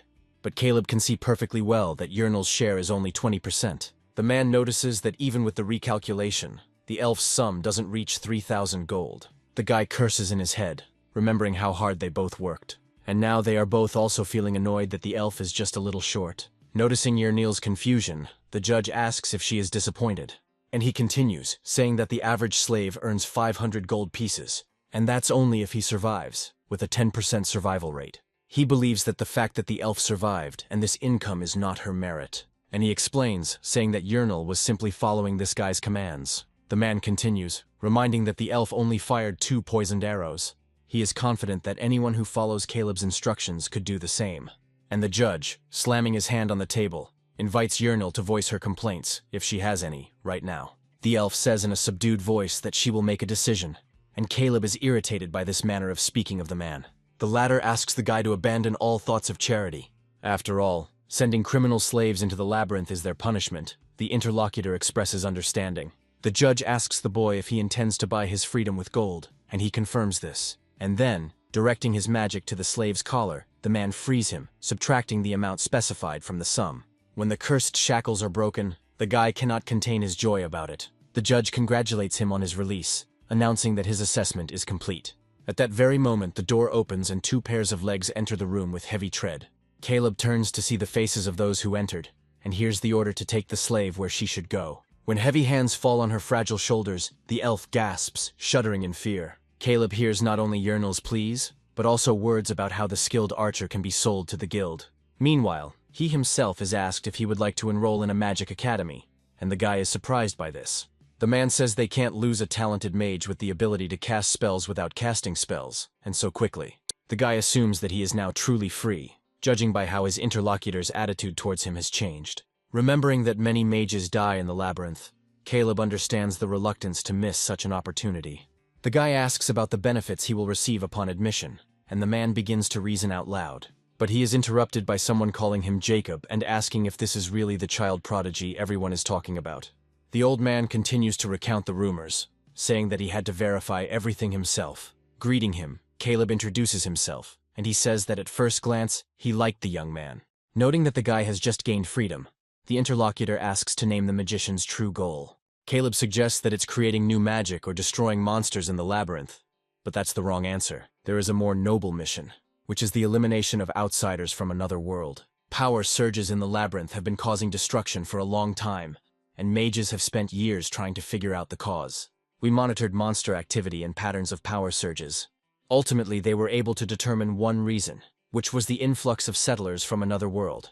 If they do not enter the labyrinth for more than 2 weeks, it seeks to destroy them. When Caleb hears that they need to be gotten rid of for the sake of peace, He thinks that even after being freed, he cannot find peace. The old man says that according to the documents, the guy was listed as an adventurer, but then he was convicted of killing a comrade. Hearing that he himself said that the man he killed was a migrant, Caleb becomes confused. Meanwhile, he is being spoken of as an ideal candidate and offered to join the migrant hunters. Of course, the only condition is that Caleb himself is not one of them. Noticing the guy's prolonged silence, the interlocutor hurries him, asking if he has really swallowed his tongue. And Caleb understands that one wrong answer will cost him his life, literally, because the lie detection magic is still active. Meanwhile, the interlocutor again hurries, asking Caleb why he is silent. After all, this wasn't the most difficult question, but the guy is trying to figure out how to deal with it. He admits to himself that after getting out of the labyrinth, he lost his vigilance, but he should have collected information about this world. Dripping with a sticky, unpleasant sweat, Caleb searches for an answer to the question of how best to respond to this. The interlocutor starts to lose his temper, asking if this guy is definitely not a migrant. Meanwhile, the door opens, letting in a new participant in the scene, who greets the professor. Clarence says that Caleb just came out of the labyrinth and was injured, so it's too early to start preparing for the clubs. They answer him that a diligent farmer always reaps a good harvest, and the fact that Clarence came all this way means that even Professor Isilov is interested in him. The guy reminds that at the Magic Academy, every second person is interested in talents, especially ones like these. After all, that would make Caleb more useful in exploring the labyrinth than in destroying the settlers. Clarence says there is no need to make a decision now, as Caleb is now a free citizen. And to begin with, he asks to hear Professor Isilov's proposal about the Labyrinth Research Club. As Caleb follows his savior, he thinks that if it weren't for Clarence, he would have been dead long ago. Allowing himself to breathe a sigh of relief, he is glad that he was able to leave without any problems. And then he thinks about the fact that with the existence of such magic, the eradication of the settlers should be an easy matter. After all, if a spell can reveal a lie, then why was it necessary to ask the question at all? And then it dawns on Caleb that lie detection magic may have limitations that he himself is unaware of. And while the guy is secretly angry, Clarence assumes that the effect of the lie-recognizing magic has just been completed. Apologizing for not introducing himself earlier, he introduces himself, saying that he is a final-year mage, and also the older brother of Avison, whom Caleb saved and then thanks the savior. The interlocutor responds by noting that thanks to this guy he gained freedom. Clarence also apologizes for walking silently the entire time, but explains that he thought it was impolite since the magic was still active. Caleb clarifies, and the other person responds positively, saying that most people consider this spell to be extremely disrespectful. It is for this reason that it cannot be used legally on just anyone. It is currently only permitted when evaluating slaves. Caleb is finally convinced that there were restrictions after all, and he gets angry at the old man. Clarence apologizes for the man's ignorance on behalf of Professor Meldini, and not everyone is hostile to the settlers. The guy says that in fact, there are 3 dominant factions in the Magic Academy. The first of these is the faction led by Meldini, which is dedicated to the eradication of the settlers. The second is supervised by Professor Isilov, who advocates for aid to the settlers and leads expeditions to the labyrinth. The last faction, led by Professor Dahlstream, believes that the settlers should be honored. Caleb finds the latter hard to believe, so he clarifies, and Clarence says that Dahlstream studies ancient texts and magical tomes. According to his research, the settlers are waging war against the Master of the Labyrinth. To do this, they use the labyrinth itself as a battlefield. The Master of the Labyrinth has the ability to trap human souls and drive them to madness. No one can resist him except one single magician, who, according to Professor Dahlstream, comes from another world. Hearing the words that this man is called the Step Mage, Caleb stops breathing, and Clarence continues, saying that it is rumored that he can freeze the physical world, allowing only his consciousness to function. But the guy has no idea what step-by-step means, and considers all this to be nothing more than old scribbles in ancient books. Most of what is written also doesn't make sense, so there are barely 3 people in this faction. Caleb wonders if it can even be called a faction, and is told that the senior professor insists on it. And, approaching the necessary door, the guy says that his professor is already waiting for his interlocutor. The man inside explains that their club is engaged in research into anomalous phenomena in the labyrinth, and they, in turn, focus on obsessive adventurers, and not on the settlers from another world. For example, like Bakek, someone who is not completely dead, but not truly alive either. As the elder speaks, Caleb realizes that even he doesn't know about the existence of the Sanctuary of Souls. Meanwhile, Isilov says that thanks to the return of Bekek's boyfriend, they have a rare opportunity to trace his soul. He considers Caleb to be talented, and believes that he will be a great addition to their club. and now the man asks directly if the guy would be interested in joining them. Hearing the words about their mission being to track down Beck's soul, Caleb mentally smirks at the ease of the task. He considers that by restoring the soul of the possessed adventurer in that place, he could recruit him. At the same time, Caleb comes to the conclusion that Meldini's faction is no good, and the worship of Dahlstrom looks ridiculous. So far, Izalov's club seems the most adequate, but the guy asks if he can create his own group for club assignments. The man's gaze becomes focused. He says that this is the first time he has encountered such a question, and he shares that students usually ask to be enrolled in a group of senior students for safety reasons. And then he agrees to fulfill Caleb's request, who thanks him for his trust and accepts the offer to join their club. Later, the guy is taken to the dorm and shown his new room. An acquaintance, saying that Caleb had a hard day, offers him a good rest, and he thanks her. And when he gets inside, his eyes widen in amazement and a cry of delight escapes his lips. Desperately trying to contain his emotions, the boy wonders if this is really a dorm room. After all, it looks much bigger than the apartment he lived in before. Caleb wonders if he were to form a group. Would they be allowed to sleep in this room? Technically, no. But if everything had been according to the rules, this girl wouldn't be working overtime right now. Caleb thinks that it would be good for his interlocutor to rest at least a little. When the door closes behind her, the guy throws off his things, and the first thing he does is go to the bathroom. After the time spent in that filthy dungeon, even a simple bath seems like heavenly pleasure to Caleb. He thinks about how he and Yernal got out of the labyrinth this morning, and Caleb, having completed the task, bought his freedom with his hard-earned gold. And then he was accepted into the Academy of Magic and joined Professor Isalov's club. Thinking about all this, what is happening seems completely unreal to the guy. Since the library is open 24 hours, Caleb plans to do some digging around and then go to the admissions office and Yernal tomorrow. Assuming that his training is finally over, the guy is confident that there is still a long way to go. But all this will come later, because now he just wants to take a little rest from such an eventful life. As the hubbub of the room spreads, the boy thinks about how tired he is from spending the night researching in the library. But he doesn't want to be caught off guard like he was back then, by lie detection magic. A voice nearby asks if he is the student everyone has been talking about lately. The interlocutor turns out to be Dahlstrom, who introduces himself and shares the magic that summons the Book of Memory. The professor says it's similar to a special ability that students can gain after making a contract with the God of Wisdom.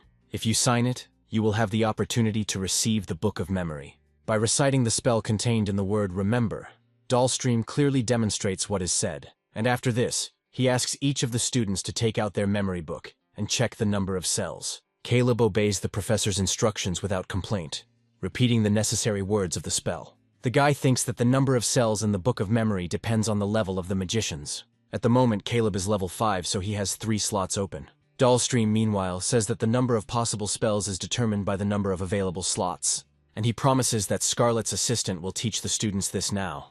But the girl is perplexed. Dahlstrom, giggling awkwardly, apologizes, citing his back pain. Scarlet thought the first day of classes would be easy, but it turned out that was not the case at all. Having brought the students to the field of magic practice, the girl again says that the number of cells depends on individual abilities. When there are 2 slots, you can combine spells, for example by placing a spell in a first-class magic slot. Creating higher-level magic is called magic bookbinding, and the advantage is that there is no slot for registering magic. Although it may be difficult for many now, there is a way to link 3 spells. A triple combination is difficult to create due to its high complexity and low probability of success, but it is a powerful magic that can deal damage using the attributes of 3 spells at once. And the girl clearly demonstrates to the students the shot with 3 attributes. When the magical charge hits the target exactly, a powerful explosion occurs. Some students reflexively duck, afraid of misfires, but others watch with all their eyes. Scarlet says that if they work hard too, they can achieve the triple bind. Showing a list of first-class spells, the girl asks to choose them without rushing. She asks to consult with her if there are those who want to consult. Looking at the list, Scarlet is amazed that this mage already has 3 slots. She clarifies about the combination. Caleb, in turn, asks if it is forbidden, to which he receives a negative answer. Scarlet says she has no idea what logic was used to create such a combination. She says the choice is free, but she wonders why these particular spells were chosen. After all, the third spell, moisturizing, is actually an auxiliary magic. It increases the humidity around you. The professor, who had snuck up behind her, asks what the noise is, and his assistant is startled by the unexpectedness. And then she asks the old man to look at the meaningless combination that Caleb brought her. Smiling, Dahlstrom doesn't mind the guy trying her. Scarlet can't believe her ears, and her interlocutor continues, talking about research and the prism of a magician's life. The old man reminds that the Academy of Magic always welcomes new methods from magic books, saying that he himself will be eagerly awaiting the results. Dahlstream wishes Caleb luck. Later in the dorm, the latter notes that he has registered the purchased spell books in his memory book slots. He wonders if he should start making the binding. The Book of Magic contains a second-class magic called Dust Explosion. Blast Dust and Heat Blast have low lethality, but anyone can buy them at the bookstore. Thinking about the various options and meeting one of them, Caleb says that he hasn't used something like this in a long time. Cumulonimbus is a cloud that creates lightning, and the guy wants to test it with the hourglass. Sighing wearily, Caleb plans to stop by the temple tomorrow morning and then the store. And then he thinks with delight that he needs to take the most important thing. The next day, the boy comes to the Adventurers Guild. Unlocking the doors with a key, the jailer rudely orders the prisoner inside to leave. He reports that she was caught transporting drugs. By calling the elf a slave, the man says that a client wants to buy her. Telling her to follow him, he adds that all this is necessary for expeditions into the labyrinth. Thinking about how she will soon be sold, Yurnal remembers how most masters treat their slaves. The blonde wonders if she will be able to meet good people again. The elf wonders if she is dragged into the labyrinth again. Will she be able to get out alive this time? Not hearing the jailer's words, Yurnal thinks about what will happen to her now. Remembering Caleb, she involuntarily says his name, saying that she misses him. And then she screams sharply, meeting his gaze, and he says that she scared him. Yurnal asks what he is doing here, assuming that something happened at the Magic Academy, and the guy says that he can't abandon his comrade, with whom they fought for life together. He invites her to go together, promising to make the elf a free person. Yurnal reminds her interlocutor that she still has money that she must return. He confirms that he knows this, and says that there are two ways to set the elf free. First, collect the reward for returning Avison's body. Yurnal is perplexed, asking if this had not already been decided. Caleb says that it was an advance of 100 gold coins. Clarence said it would be safer to get the rest later. Previously, the Academy had the right to confiscate this money. The guy says that he needs to keep Yurnal as a member of his group so that no one dares to touch her. She can also go with him to the labyrinth and, if she manages to pay off the debt, become free. Saying that the choice is hers, the guy hands the elf a gift, while he himself thinks about the best scenario. When the girl reaches for the bow, Caleb concludes that she is still afraid. And then he thinks that it would probably be better to let the elf go now. And Yurnal asks if Caleb is going to continue his adventures in the labyrinth. He agrees, and the elf cautiously suggests that she will be of little use. But when the guy asks if she wants to leave the group, Yurnal hotly objects, saying that she wants to be his comrade. Caleb considers this arrangement ideal.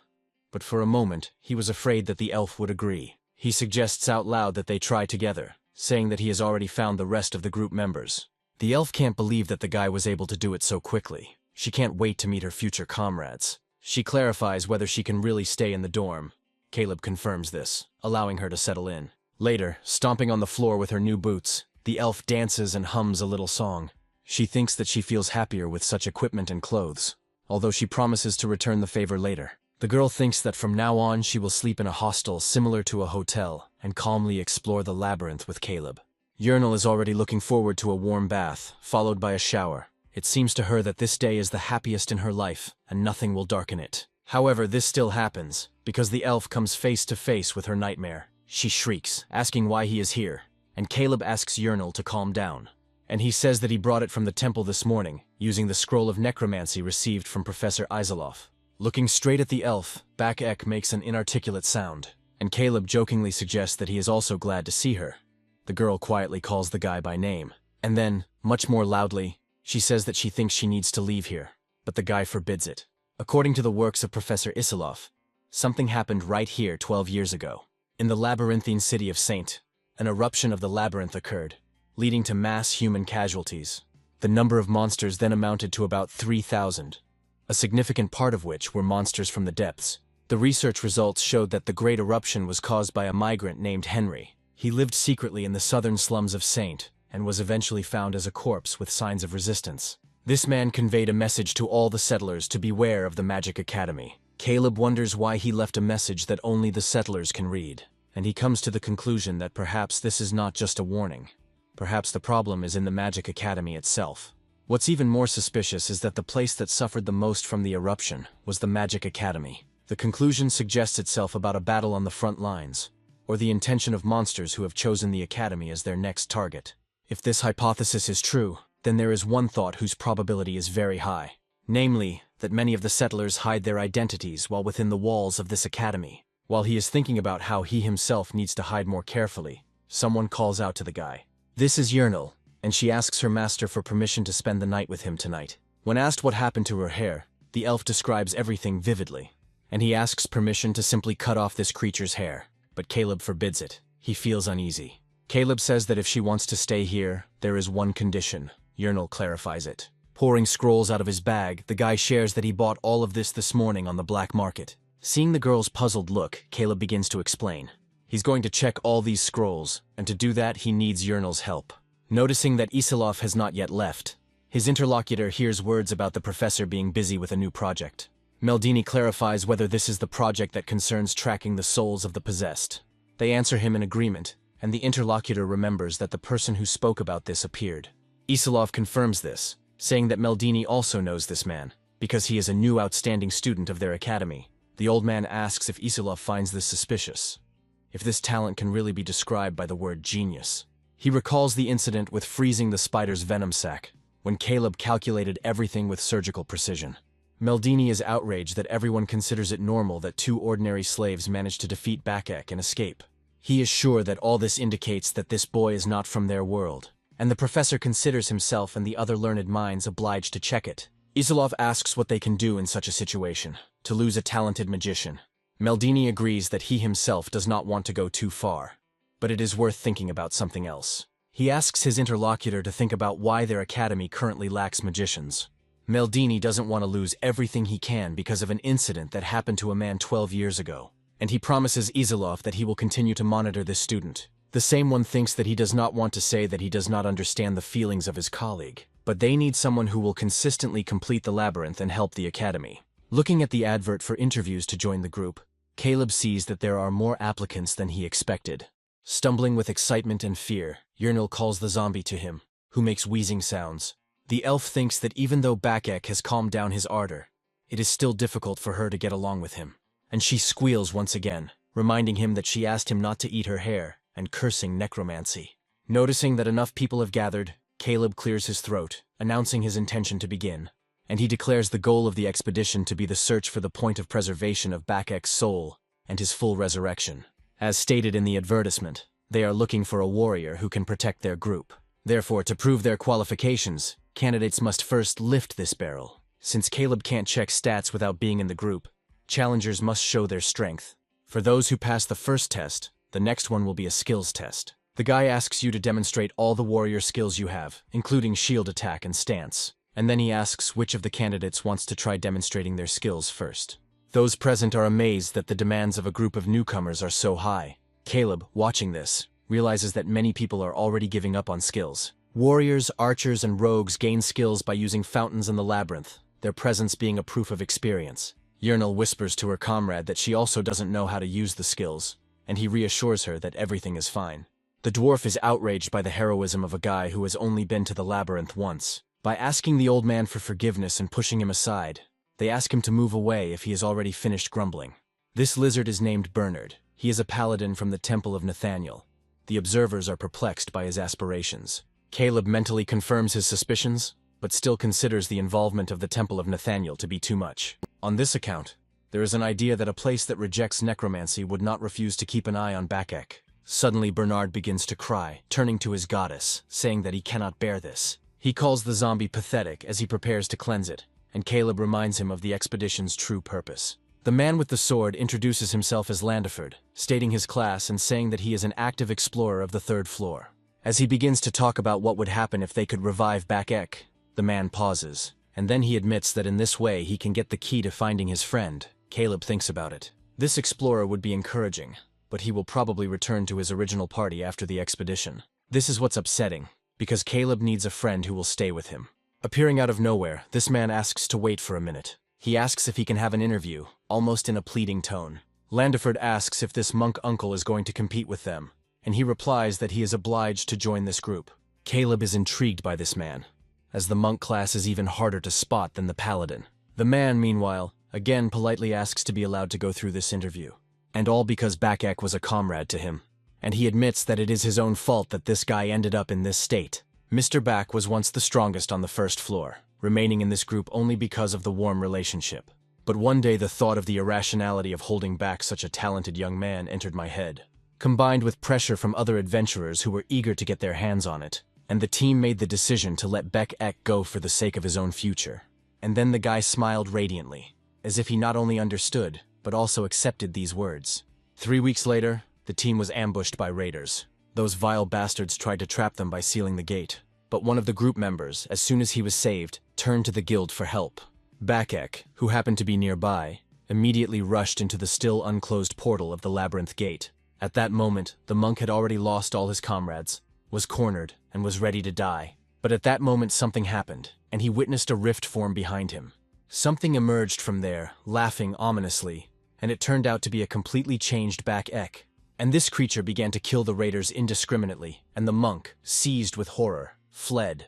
That is why he now has every reason to join the expedition to search for the soul of Baek. Caleb thinks about how this is the first time he's heard about a wandering boss wandering outside of his area. The monk continues to say that not a single day of his life since then has passed without regret. But everything could have turned out completely differently if we hadn't had to save them, the weaklings. The man says that his former comrade came to save them, even selling his soul, and he ran away in disgrace. And the monk, crying out that he is very sorry, asks that he never again be forgiven for such blasphemy. Lendiford suggests choosing the monk, because he deserves a chance to fix everything. He is ready to give in. But the lizard does not agree with this arrangement, saying that the assessments must be fair no matter what. He is willing to give him credit only if the monk can break this barrel. Caleb thinks that the typical monk is a dexterity-based warrior, so his stats are usually low. Although the main tank in the build that the guy used in the previous playthrough was also a monk. And this monk is not an ordinary one, but a monk of strength, which is exactly what he needed. Bernard screams and continues to scream in amazement even when a piece of wood hits him on the head. Later, Caleb asks Ames to make sure he is well prepared before they set out. The man expresses understanding about this and says that he needs to discuss everything with his wife. The guy asks Yernal to first go to the dorm with Beck. The elf asks about Caleb's actions. He replies that he himself is going to leave for a short time at the Magic Academy to take care of some matters. If there is a punisher of the immigrants in the Magic Academy, this will be the biggest threat to it now. The guy thinks about the success of linking several unfamiliar spellbooks, and about a willing agreement with a request to carry out Professor Izalov's task, and also about the selection of a 40-year-old monk, possessing incredible strength, from countless applicants. He thinks that he deliberately created a scandal, so that they would be convinced that he was a migrant. To survive here, Caleb believes he needs to get things absolutely clear this time. Namely that he is not some kind of time bomb, but a damn brilliant magician. And the man who will help Caleb with this is here. After all, it is none other than Professor Meldini himself, who is right now screaming furiously, asking the question. He asks if the guy really learned how to bind spellbooks, and he answers in the affirmative. The guy considers whether he should provoke the old man a little more and speaks up. He says that he has achieved not even a double, but a triple binding, which disarms Meldini. The old man shouts that he is not an idiot, because without the blessing of the god of wisdom, this is impossible. Dahlstream suggests that this young man might be blessed, but this only makes his interlocutor more angry. It reminds us that even one spell is not so easy to cast, let alone a triple bond. And he's going to use the G detection spell so that Caleb can prove to everyone here and now that he's not from another world. If he is wrong, Meldini is ready to apologize and offer appropriate compensation. Caleb suggests not to delay, asking to begin, since the professor knew the correct answer to this question from the very beginning. The provoked and enraged interlocutor activates the lie detection spell, and Caleb screams, asking if that's what he wanted to hear from him. And he publicly declares, shouting, that he is a migrant from another world. The hourglass activates, causing the surrounding area to freeze. Caleb is amazed at the stubbornness of this old man, because he still uttered the words of this spell. And now the guy is going to take advantage of the moment to look around and see if there is a punisher of the immigrants in the academy. He considers this the best chance to find out this important detail. At first glance, Isilov seems friendly towards Caleb, but his colleague is a real demon. Old man Dahlstream has no emotions on his face at all, so it's impossible to tell what he's thinking about. But the worried expression on Professor Amber's face gives rise to certain thoughts. And the guy makes a mental promise to himself that he will keep a close eye on this person. And then, about to start with a little lie, he says that the abyss of the labyrinth is the greatest game of his life. When the guy's turn ends, his body is pierced by an electric shock. Rushing to his charge, Isilov reminds him that such a reaction is a response to a lie. This guy is innocent. Meldini cannot believe that the young man is truly pure. His thoughts begin to get confused. Caleb mentally apologizes to him and admits that it hurt like hell. A week later, Yernal checks to see if his comrade has fully recovered. He says he's fine, but remembers to himself that after that he was out of action for a couple of days. As hot-tempered as Professor Meldini was, his apologies were equally sincere. He gave the boy the Compass of Greed, which had the ability to find chests in the labyrinth at level 1. Looking at this little thing, Caleb thinks that he doesn't know what other abilities he possesses that are gradually revealing themselves. And now he turns to Yernal, to which the elf readily responds, and to Imus, who, although he confirms his readiness, does not look like it at all. Zombieback even utters something exclamatory and inarticulate, and Caleb himself asks everyone at once if they are ready for the expedition. And without waiting for an answer from them, he invites them to begin their adventure in the labyrinth. Once inside, the guy mentally tries to understand what is going on here.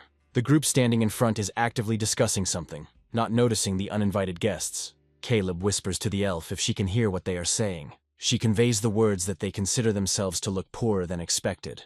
Noticing the close attention being paid to them, the four of them turn around, stopping their conversation.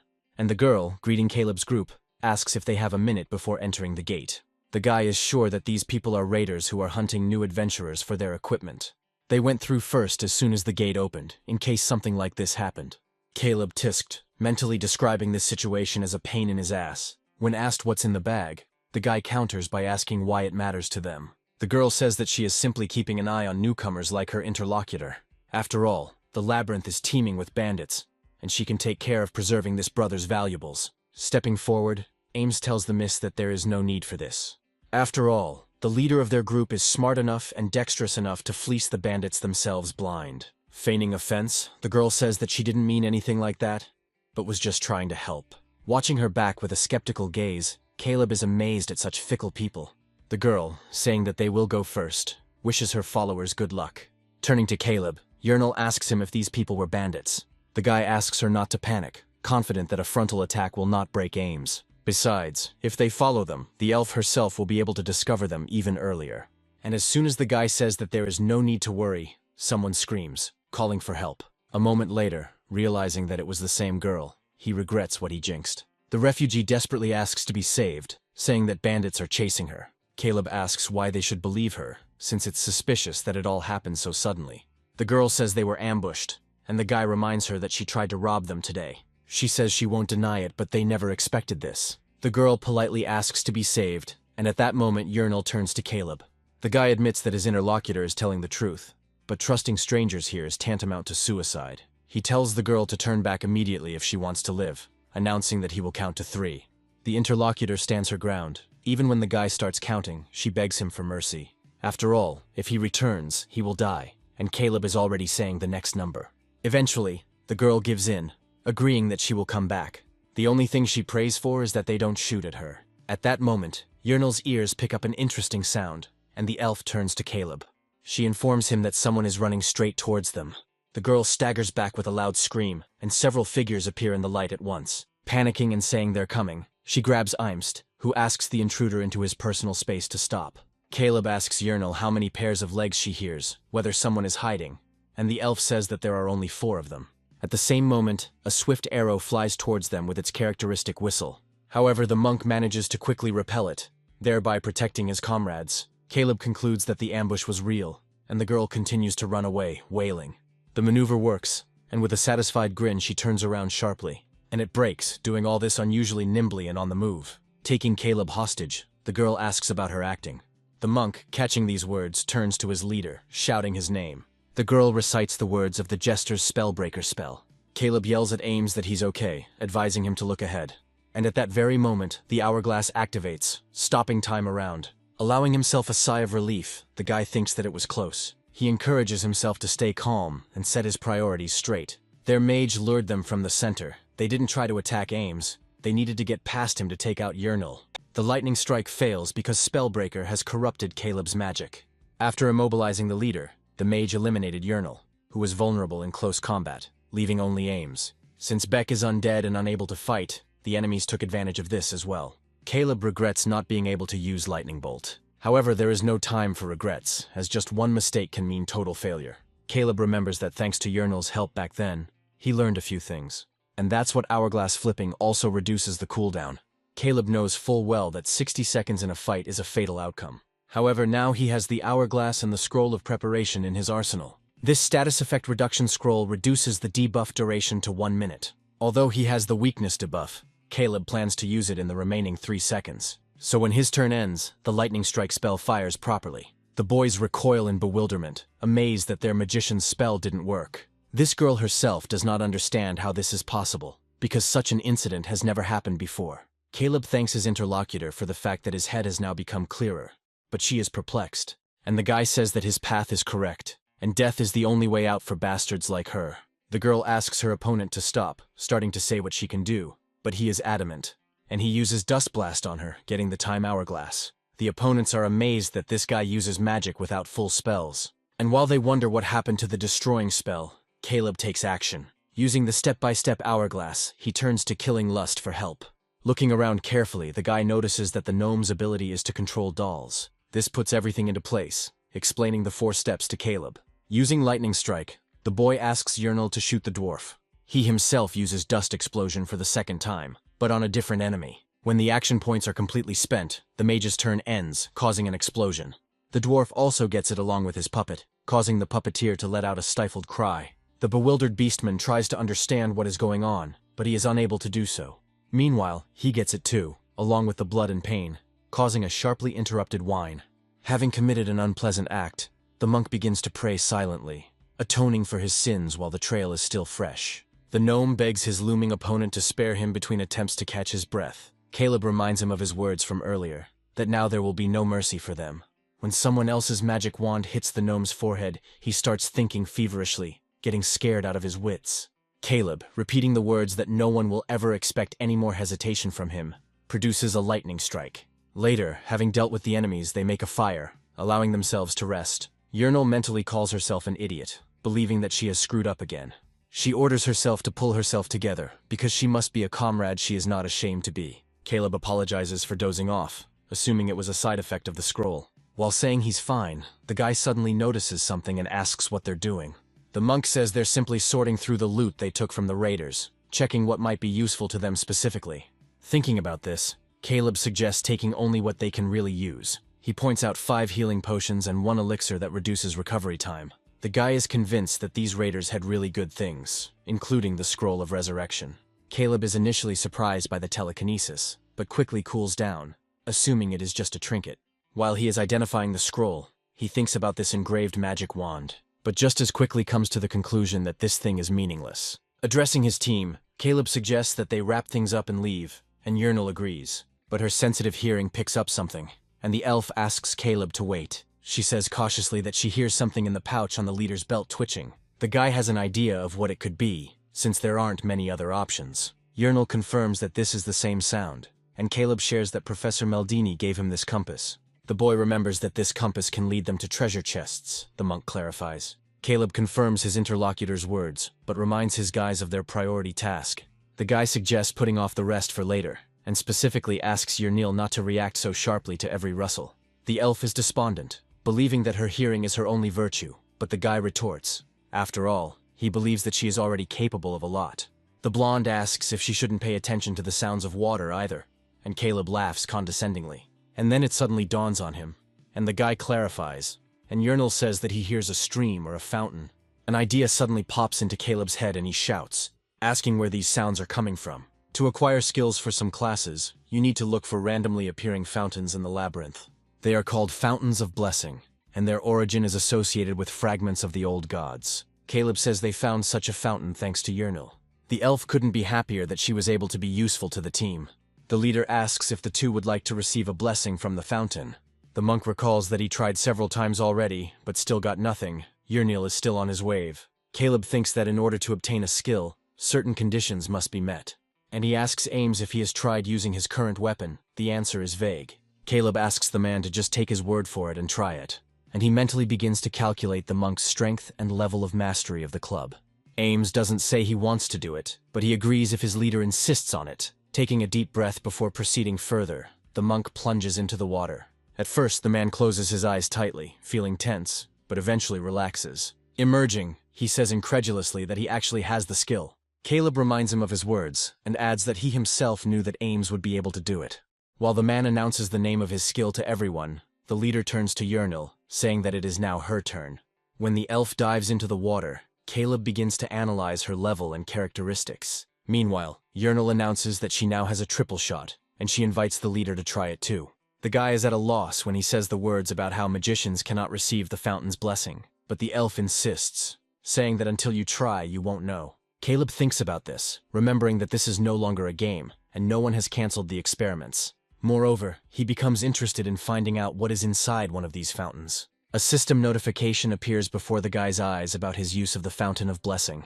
This is surprising, as is the ability to choose the starting skill of your weapon, the Hourglass. Time Raider allows you to spend 1 second to reduce the cooldown by 1 minute or a debuff. The Book of Memory editor allows you to open the book and swap spell slots during your turn. The final option is the Mind Controller, which is currently active.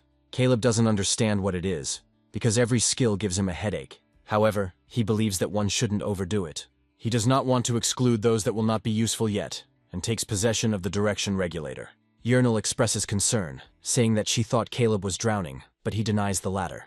The hourglass activates, announcing to its owner the beginning of his turn.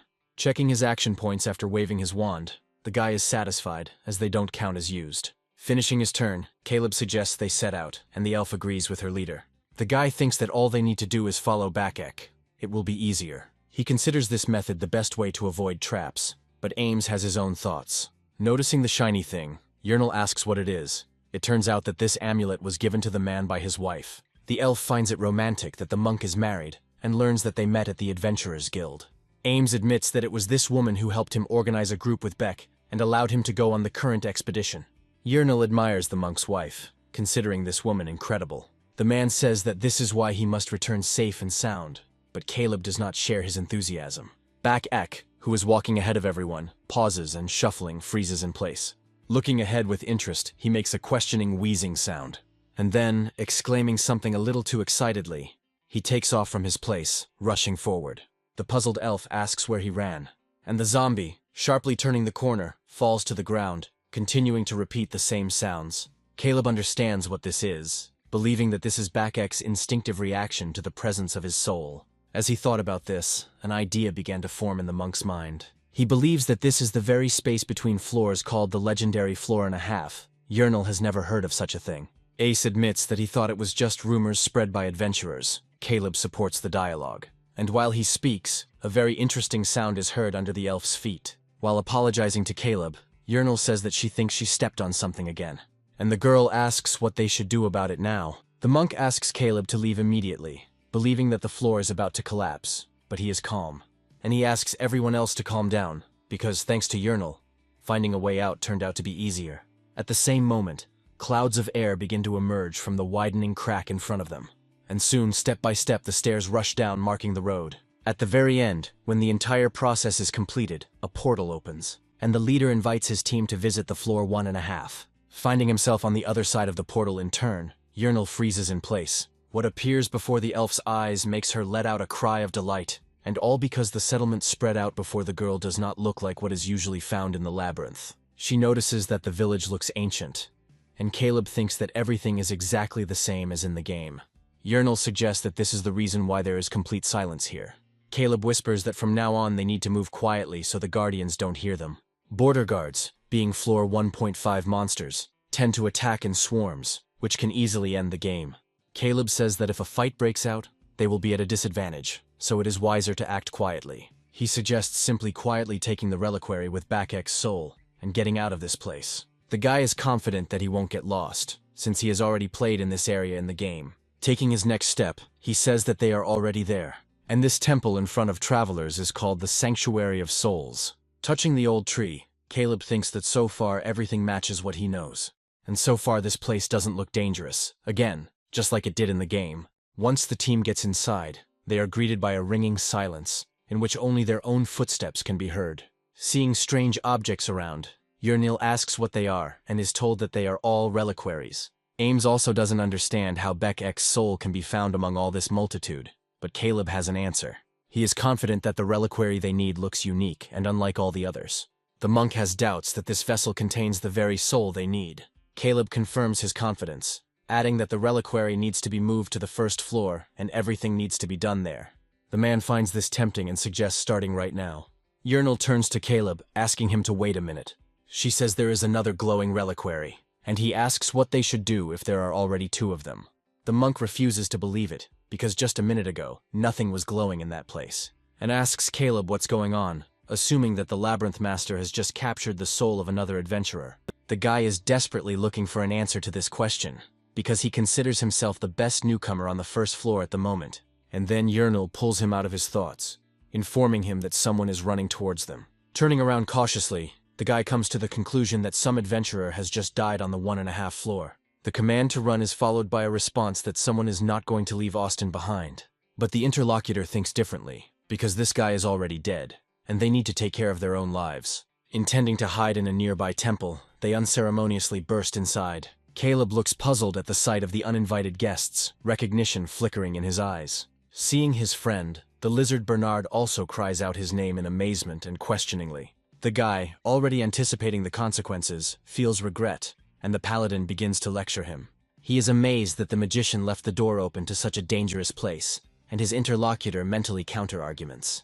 Saying that monsters are approaching, the lizard calls for everyone to begin preparing for battle. Caleb again mentally says that it was Bernard, that idiot, who brought them here. Finally, the guy wearily asks what brought him to this place, and hears that it is all the machinations of the Order.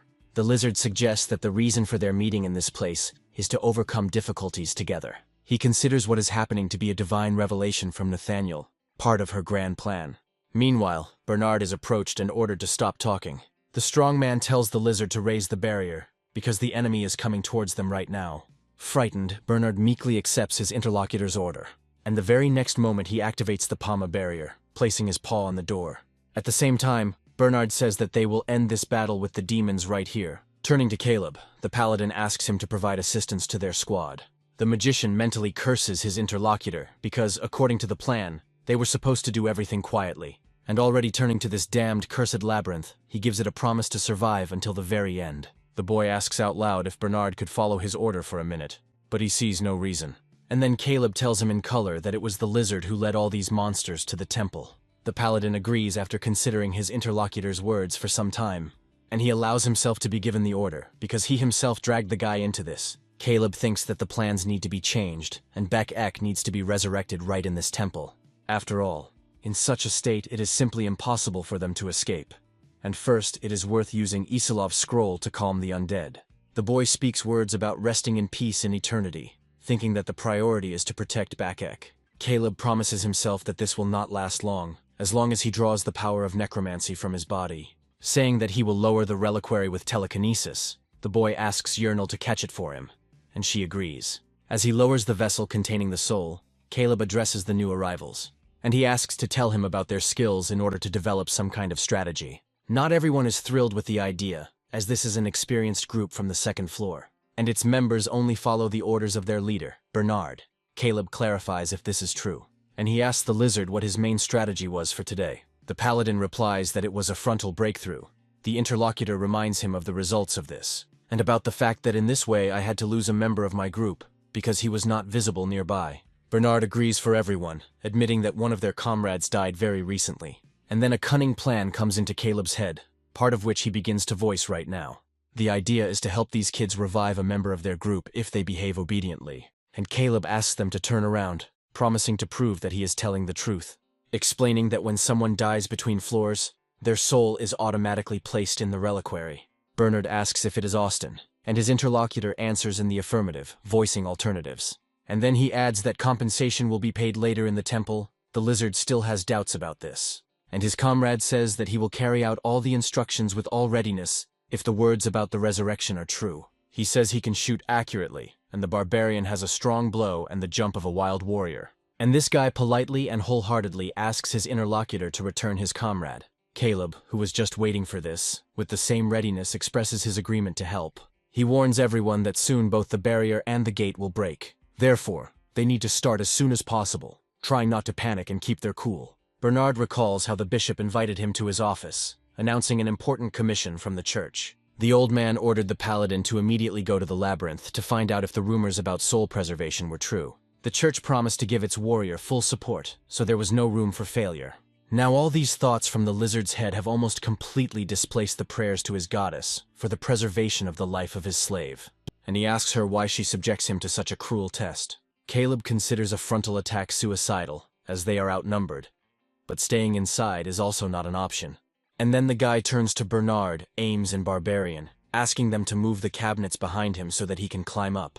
Yernal and Rimusuparan give the order to take the reliquaries, and they accept it without complaint. When they have completed the task, the monk announces its readiness by addressing his leader. He announces his intention to make a passage through the roof, asking everyone to move away from him for now. The spell that makes this plan come true turns out to be Dust Explosion, and at that very moment, a powerful discharge pierces the vault with just one blow, creating a hole in its place. Caleb tells everyone to get on the roof immediately and do it as quickly as possible. And while his order is being carried out, the guy himself is below to cover his comrades. Caleb turns to Ames and Bernard, calling them to action, urging them to hurry. But a sharp sound makes the guy turn around and start playing out a new plan in his head. The men also turn around, not wanting to lose sight of their enemies, who are already moving in their direction. In their heads too, like Caleb, they are looking for different options that are most beneficial for them.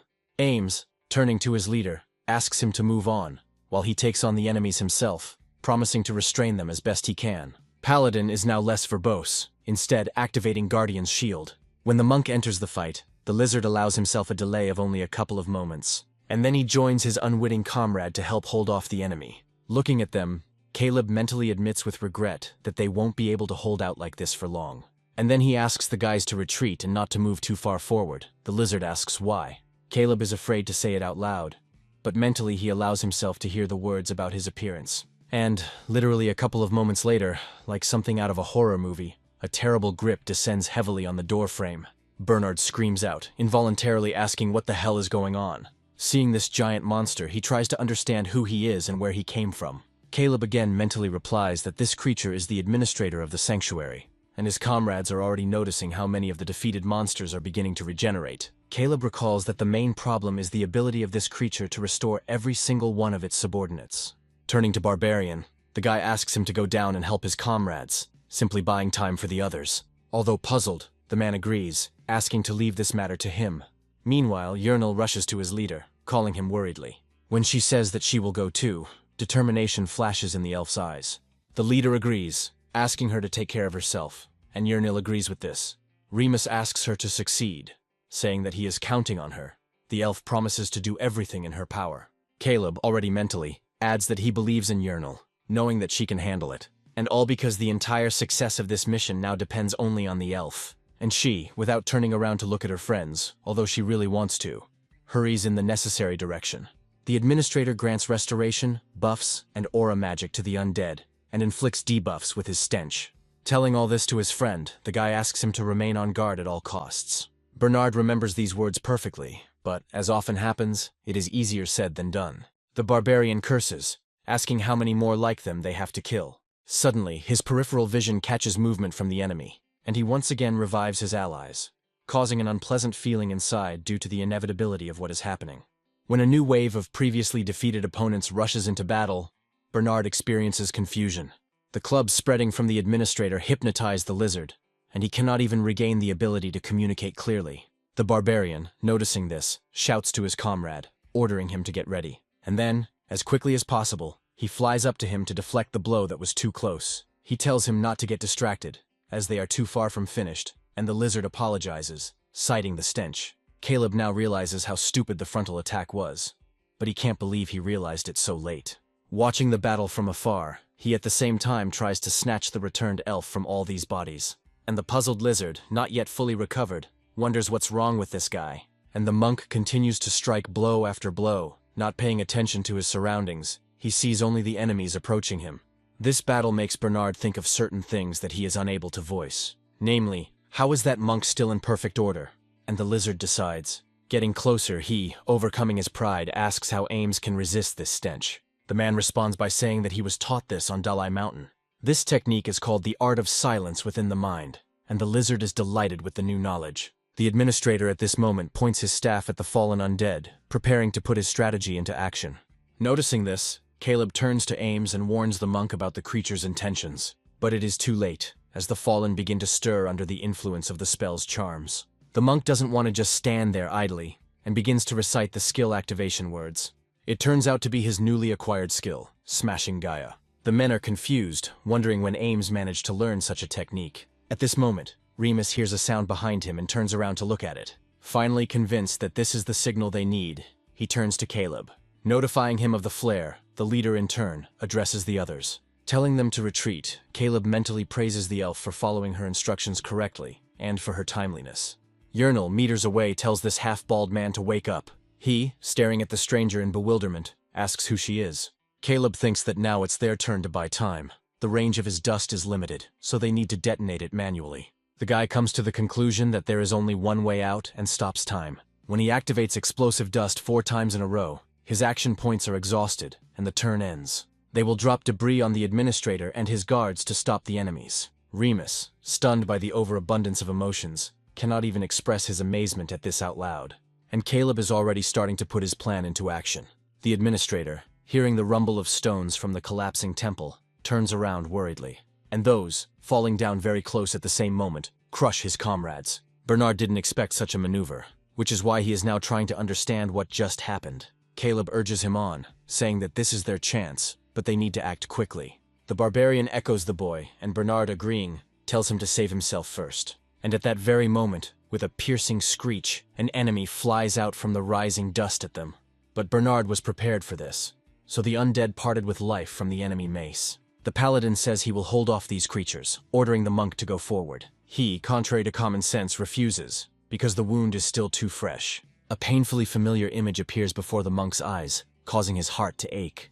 And just as quickly, it is replaced by an alternative, intensifying the feelings and making him feel guilt more clearly. Before he starts speaking, the man tries to control his overwhelming feelings.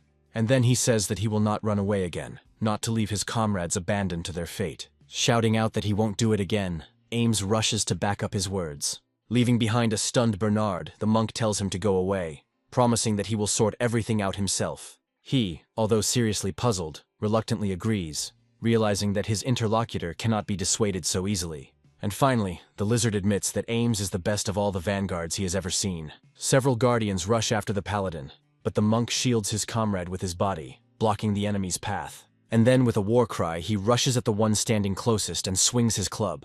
But Caleb makes him stop, saving him from at least serious injury. The guy tells the monk to get up too, promising to cover him while this happens. And at that very moment, the sound of crashing stones is heard nearby, and the dark part of the temple is illuminated by a magical light. Caleb's eyes widen, momentarily taken aback by what it is. But the guy quickly comes to his senses, alerting his team that the administrator has returned and the guardians are about to surround them. Caleb screams again, telling Ames to run as quickly as possible. The man asks the elf to slow down, to which she remarks that they don't have time for that. He reminds Yernal that he just died and came back to life, and she replays the recent events in her head, where she cast a spell over him, pouring potions on him and completing either a revival or a healing. So now she reminds the man about this, and he says that this is not enough for full recovery. Then the elf says that if they don't hurry, all their comrades will be in mortal danger, and it works. Before firing the projectile, Remus warns his companions to be careful, and Caleb, at about the same time, performs a lightning strike, covering Ames from the other side. Bernard, saying that time is running out, asks his interlocutor to hand him his weapon, and the monk obediently follows the advice of the lizard, and he pulls him towards himself. Caleb, noticing the enemy getting closer again, provides support to his allies with his lightning strike. Remus is not far behind, also proving to be very useful and efficient. Paladin offers Ames to take his hand, and he immediately grabs it. But suddenly he becomes puzzled, wondering what could have gone wrong. Thinking that his ankle is frozen, the man lowers his head. The administrator's mouth stretches into a grin, beginning to spew out a sinister laugh. Remus swears with annoyance that they were very close, and offers his interlocutor a fun game. He doesn't feel the slightest fear at the sight of the projectile heading towards him, continuing to laugh. And even more so, when performing its maneuver, this monster makes the shooter tense up. Saying that it is all over, the paladin asks the monk to hold on tight. He remains silent, mentally answering that he can't do it anymore. His hands are already unbearably sore, ready to loosen their grip at any moment. But Bernard is not going to leave his comrade so easily, and with the intention of saving him, asks him not to let go of his hand. Ames says it's too late and asks everyone to just leave, assuring them that he will be okay. Caleb starts shouting, ordering his interlocutor to use the dagger now. And in the air, following the words, double magic swords fly, causing the monk's surprise. Cutting right into the center of the administrator's mask, the blade forces him to open his grip.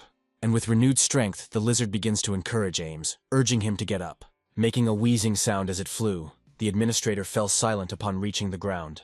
Once Ames is safe, he is praised for working so hard, and the man is asked to greet someone properly. When he hears a painfully familiar voice, he cannot believe that it is reality. When Ames asks in disbelief if it is who he thinks it is, there's a few agonizing moments of silence. And then this boy admits that he doesn't understand what's going on at all. Looking around suspiciously, Beck asks his adopted brother where they are.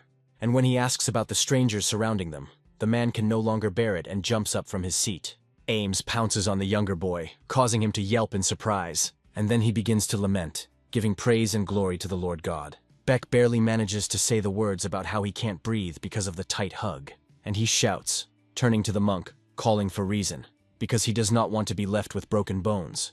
At the same time, a familiar voice is heard nearby, attracting Caleb's attention.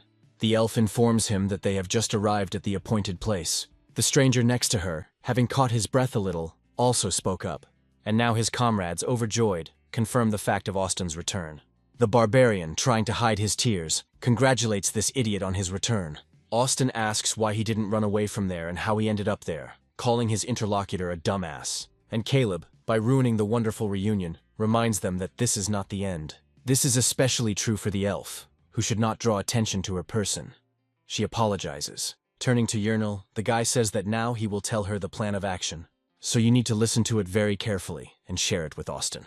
To begin with, the guy talks about the distance from the roof of the temple to the ground, and from it to the portal of the gate. And at the same time, he warns that jumping from the roof would be a real suicide.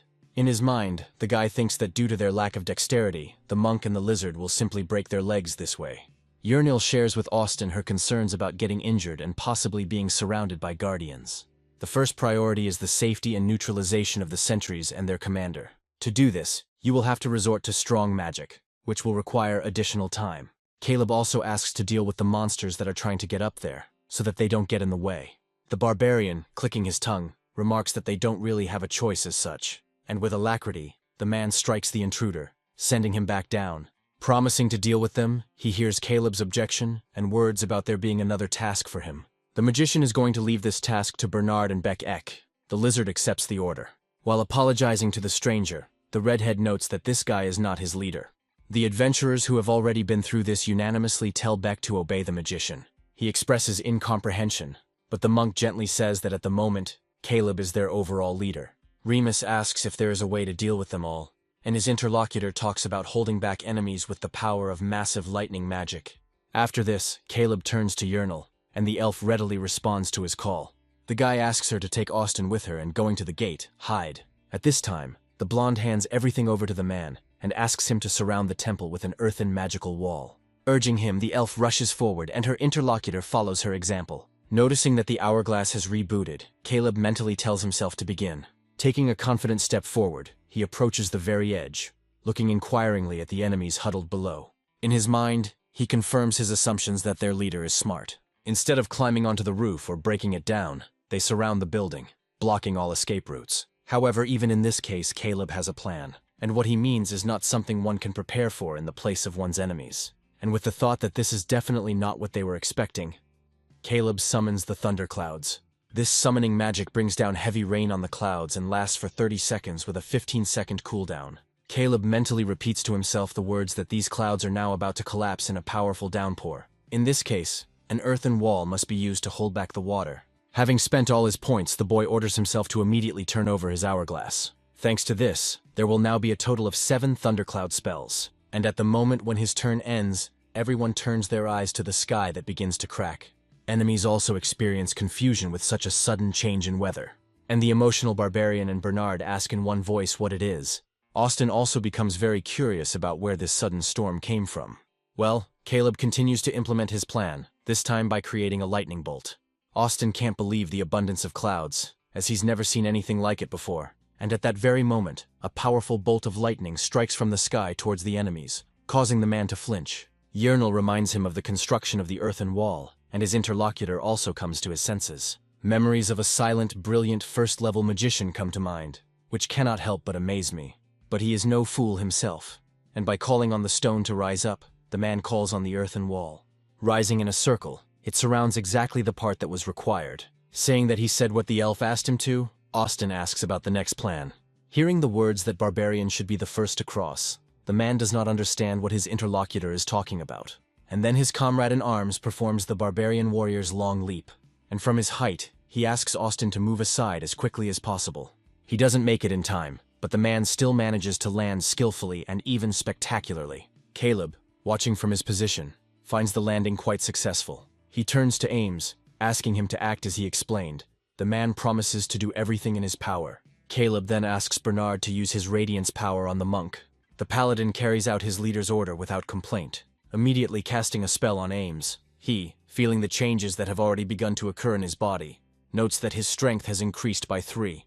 Without warning, the man grabs Remus, causing him to yelp in displeasure. And when he asks the monk to wait to prepare his heart, the words are already lost in the vibrations of the air. Ames, swinging harder, throws the boy as far as possible. He, with a cry full of horror, almost reaches the arms of Varvara on the other side. And he rhetorically reports that he managed to successfully catch the shorty. Turning to the monk, Bernard tells him that he relies on him, and he nods in acceptance. A cry of acceptance is heard from the other side, and the lizard politely asks his interlocutor to take care of the luggage. Looking down, Bakek admits that he has become curious about something.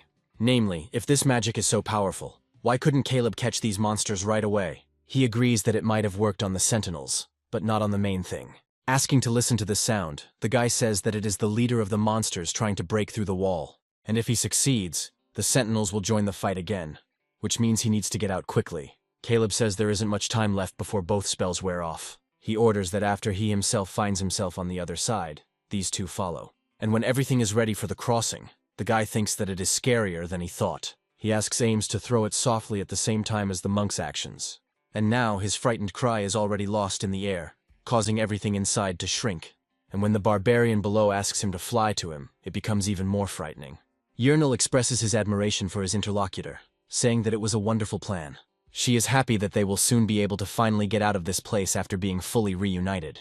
Beck wonders where they found such an amazing magician, and in general, what is happening around is amazing. The interlocutor invites the redhead to join Caleb's team after they get out. After all, with such a past, everyone will be afraid to take Beck into the team, especially with the mark of the Master of the Labyrinth. The boy doesn't understand what they're talking about, and the monk continues talking about Caleb accepting him. Beck expresses understanding, and reminds that there is very little time left. Ames says that's exactly what it's about, continuing to recruit the kid to Caleb's team. Beck thinks that his friend is acting strangely, and he calls on him, if he understood, to move forward. And the kids, as the leader ordered, perform the shadow jump together. The barbarian happily announces that Bakek and Ames are also already here. Caleb is glad that everyone managed to get out of this unpleasant situation successfully, and literally the next moment the earthen wall's effect ends. But now this is not important. It is much more important for everyone to go to the gates as soon as possible. Not wanting to remain on the 1.5 floor or further, everyone passes through the portal with delight. When the last of the companions reaches this side, Yernal cries out in joy. Delighted that they managed to do it, Remus joins her. The barbarian is most impressed by the fact that they managed to resurrect Austin, who is also grateful to the young magician. And while everyone is rejoicing and praising Caleb, the paladin stands aside silently. He praises the guy mentally, amazed that this young man was able to come up with a brilliant plan so quickly. At the same time, the lizard celebrates the success of the mission entrusted to him by the religious order. After all, the fact that Austin was resurrected is proof of the existence of the soul preservation system. But it wasn't their team that completed this mission, which means they didn't do anything in this adventure. And what's more, if they hadn't met Caleb's team, they wouldn't have been able to get out of there alive. Bernard thinks that the goddess brought him to this guy to save him and teach him a lesson, to help him realize his inadequacy. The paladin is brought out of his gloomy thoughts by a sharp cry and groans of pain. A worried Beck asks his comrade-in-arms what happened to him. The boy screams in fear and begins to talk about what happened to the monk's leg. And Caleb, seeing this with his own eyes, is also deeply perplexed. The guy mentally tries to understand when this could have happened, making assumptions in his head about the nature of the wound. Destructive Ray is a third-class necromancy that destroys the heart and causes quick death. An image immediately pops into my head, which, apparently, is the cause of the terrible wound. Caleb asks why Ames remains silent, and he retorts that it wouldn't have changed anything. Beck asks his friend not to pretend, remembering how well he jumped from the roof of the temple. Remus asks Bernard to do something since he is a paladin, but he says he is helpless. Ames says he has a favor to ask Caleb to give the amulet to his wife. Remembering his promise, the man also asks to say that he is sorry that he was unable to fulfill it. Just as the guy is about to take the amulet, his interlocutor's hand falls with a crash. The guy is puzzled, because he didn't even allow for something like this in his ideal plan. And Yahello, turning to his friend, informs him that the monk's heartbeat is becoming weaker and weaker. The paladin begins to pray to his goddess, and an awkward silence falls around. Caleb mentally orders himself to think, because for now, the man is still alive. Going over the recent events in his head, the guy remembers that the raiders had something useful. He also recalls the words that someone died on the 1.5 floor. A glimmer of hope lights up in the boy's eyes as he considers the possibility that this might work. Throwing the man over himself, he orders Yahello and Bekek to follow him. And he mentally urges himself on, reminding himself that they don't have that much time. Bernard only has time to ask the already disappearing Caleb what he is going to do. But he no longer hears the paladin as he falls out on the other side of the gate portal. Noticing that Ames is still breathing, the guy is glad that he can still make it in time. But then the hairs on his back stand on end, foreshadowing something bad, and Caleb turns around abruptly. A thought crossed his mind that the sentinels were already waiting for them at the entrance to the gate.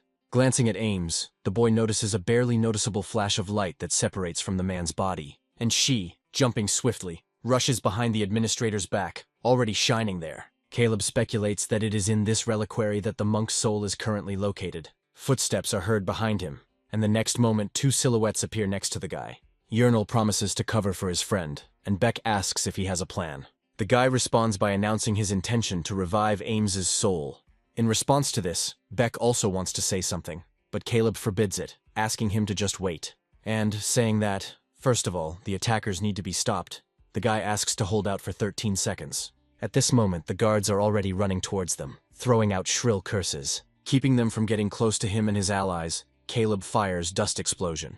Before the haze has time to clear, silhouettes of enemies begin to emerge from it. But this maneuver turns out to be irrational due to the punishment that befell the sentinels.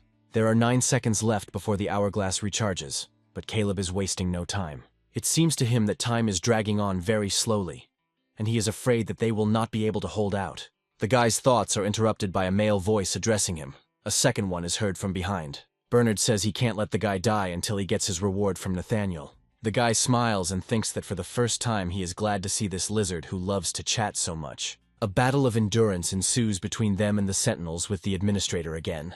Caleb says that no matter how he sees it, it's pure madness. Under normal circumstances, he wouldn't put his life on the line, but now it was the only way to save the monk. And, thinking that this is a chance not to be missed, Caleb notices that the hourglass has just become available. He asks Beck to jump out of the ambush to the administrator, steal his staff and return. Rizik starts talking about the possibility of stealing this item, but he is interrupted, asked to trust. By activating the hourglass, Caleb plans to use telekinesis to lift the reliquary. He notes that telekinesis takes away action points equal to the time for that turn. Therefore, he needs to slowly and carefully fit into exactly 4 intervals. In his mind, the boy turns to Ames, remembering how he saved their team many times. Now it's the leader's turn to save his subordinate, but he needs to hold out a little longer to do so. Screaming that he will not let him die, Caleb orders Yahello to shoot the administrator with the lightning arrow. This way, all action points are used up, and the mage's turn comes to an end. And then Caleb gives the order to Bekek, and Yahello thinks about his special arrows. Although she bought them before entering the labyrinth, she didn't think she would use them in this way. And when the unsuspecting administrator begins to writhe in pain, Beck arrives. Finding himself right behind the monster, the guy, at his own risk, uses steel. And then, like a swift arrow, he exhales, rushing past his allies. Informing the others that preparations are complete, Caleb orders everyone to return. While running, Bernard looks back to cover his comrades if necessary. Fortunately, this doesn't happen, and once on the other side of the portal, everyone brings their breathing back to normal. Caleb asks, just in case, if anyone else has fatal injuries or curses. But everything seems to be fine, and then the lizard asks what the guy is going to do. After all, there is no scroll of resurrection, and Bernard offers to continue the revival by returning from the labyrinth. But then the reliquary breaks, and Caleb gently counters, saying there is another way. One of the secret rooms in the labyrinth is the treasure room. These chests have a high chance of containing the items adventurers desire most. As he reaches into another chest, Caleb tells himself that he will definitely succeed this time. And indeed, the scroll of resurrection that they so desperately needed appears in his hand, causing Bernard's amazement. The lizard can't believe that Caleb even planned this. amazed at his knowledge of the labyrinth. The guy suggests to his comrades to start, since now they have everything ready. They begin to read a spell that will help the dead body to resurrect. But in order to cure Ames, you first have to turn him into a zombie. And right now, Caleb is speaking the words for the revival of the undead, offering to plunge the future risen dead into eternal sleep. The staff must be used to remove the curse, then remove the necromancy, and return the soul to the human body. And finally, you will need to use that same scroll of resurrection. Inhaling sharply, the man, stumbling with unaccustomed speech, asks what it is. Giving the amulet back to Ames, Caleb asks him to return the item to his wife himself. Bernard says he learned a lot from the boy, inviting him back to the Temple of Nathaniel. In order to collect the reward, the guy agrees to this, promising to come.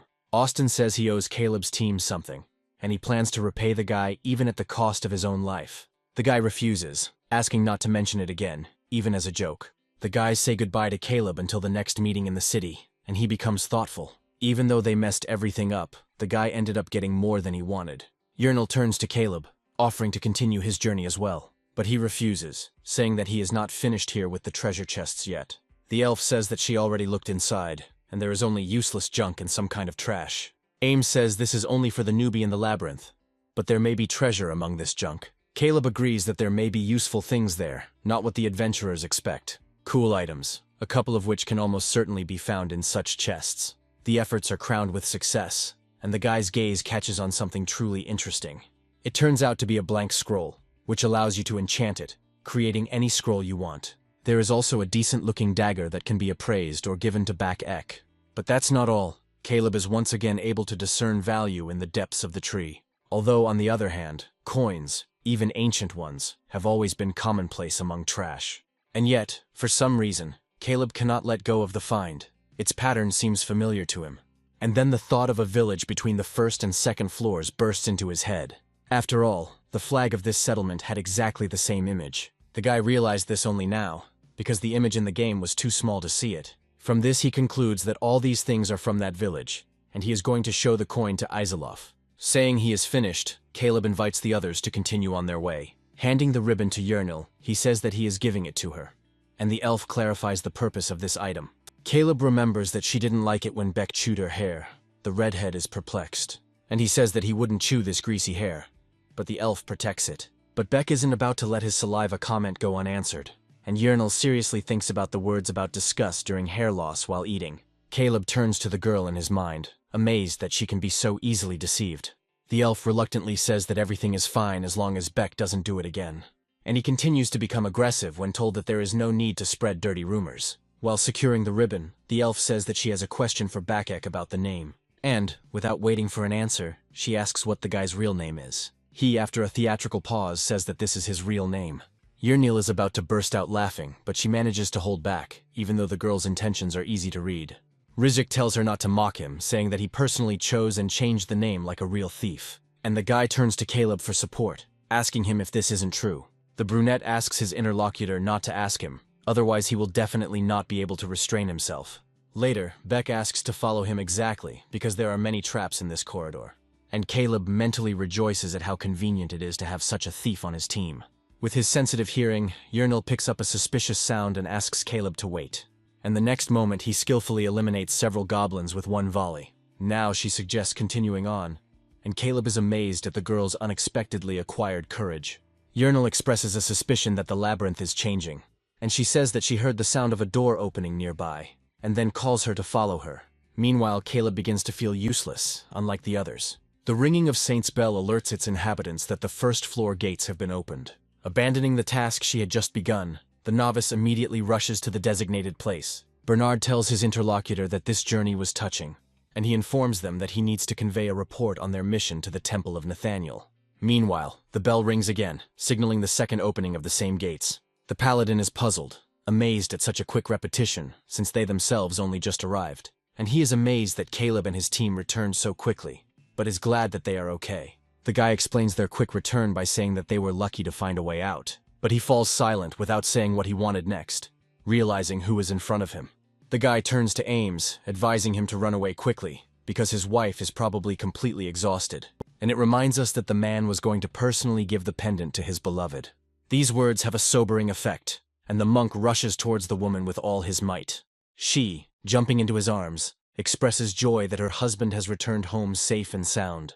She says she was worried when they told her the pendant was fake and apologizes, saying she didn't know. To sum up, the woman concludes that a real miracle happened to her. Beck says he would also like to say hello to his daughter-in-law, but he is advised not to ruin the reunion. Later, Yahello goes to the slave maintenance department of the Adventurers Guild, and after some time, looking at the treasured letters, he cannot believe his happiness. She finally received her certificate that she was now a free person. The joy of the happy moment is interrupted by Caleb, who says that this is not entirely true yet.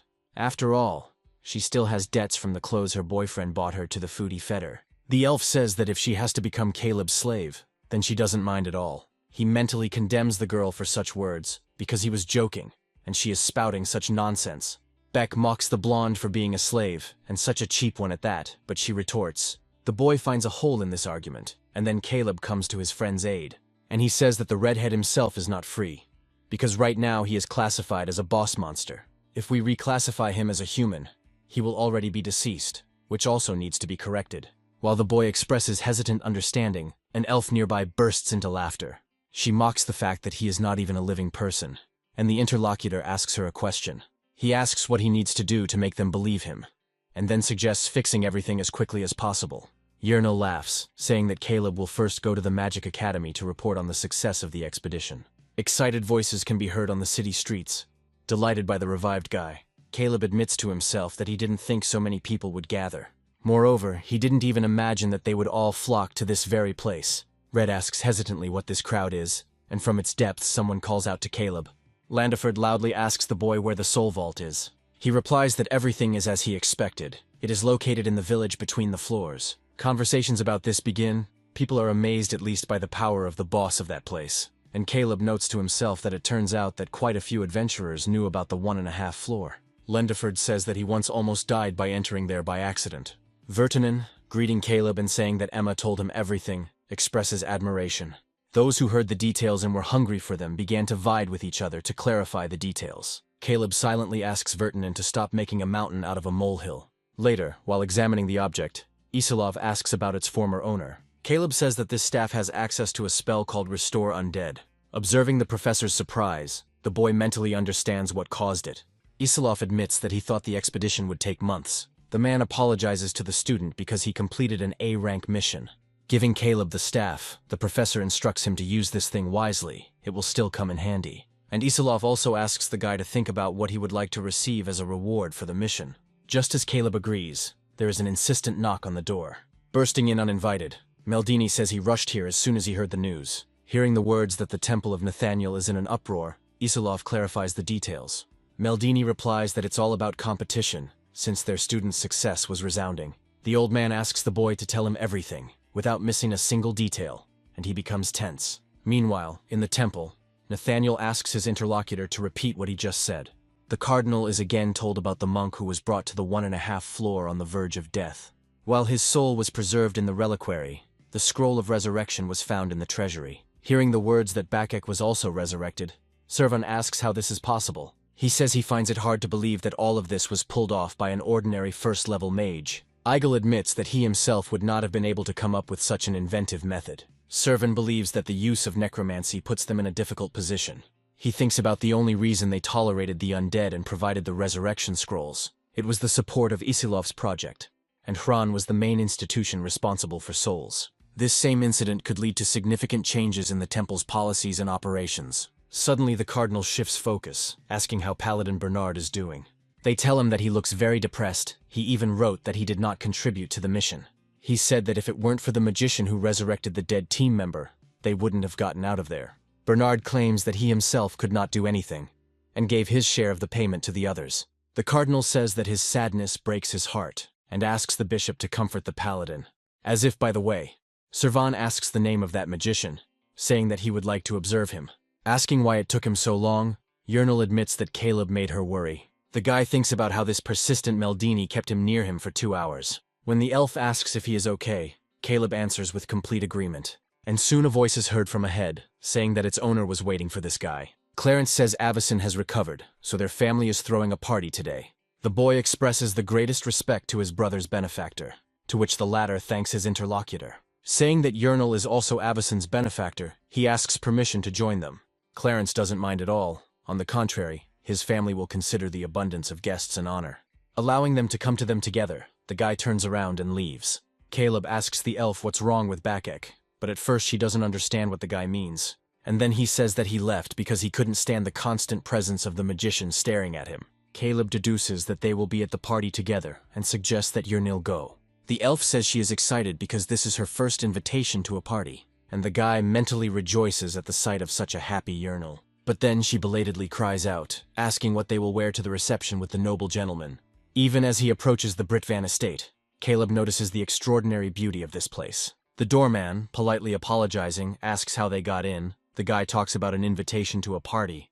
The interlocutor apologizes again, realizing that these are their guests, and explains that people often come here in search of a mentor.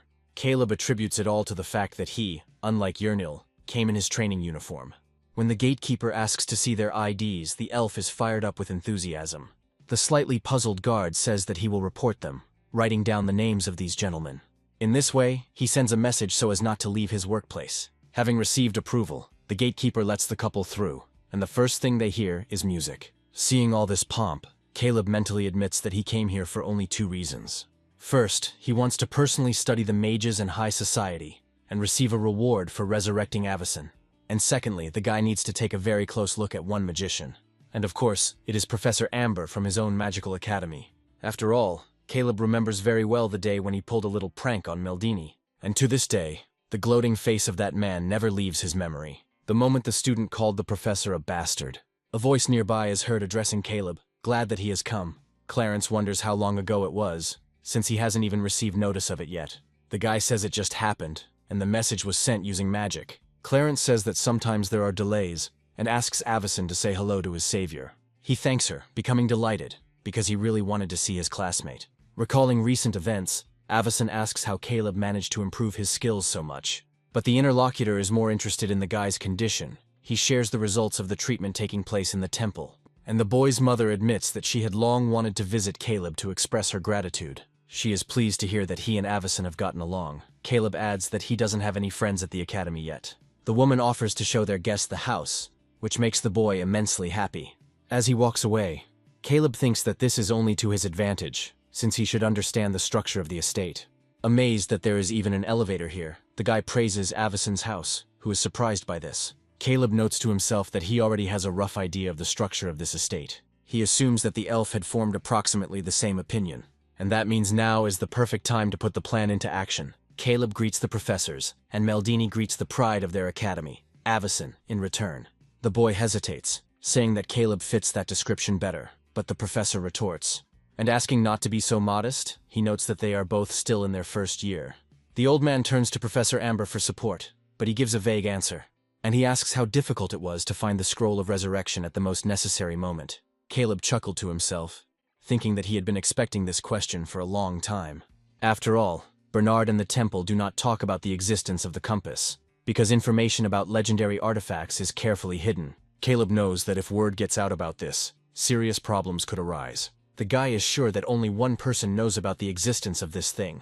That's why he now says out loud that it was just pure luck. Meldini appreciates this answer, mentally adding that it is all thanks to him, and he is proud of Caleb. Amber, on the other hand, experiences the opposite emotions, feeling offended that such information is being kept secret from him. But in the end, he himself suggests changing the topic, saying that, in fact, he is interested in many things. When asked about creating thunderclouds, Caleb replies that he combined 3 first-level spells. But his interlocutor is confident that this is not something that you can just think of, and everything will work out. Caleb grins and endures the intrigue, during which Amber thinks the guy is about to crack. But he again replies that it really is all about luck. Amber even loses face for a moment from such blatant impudence.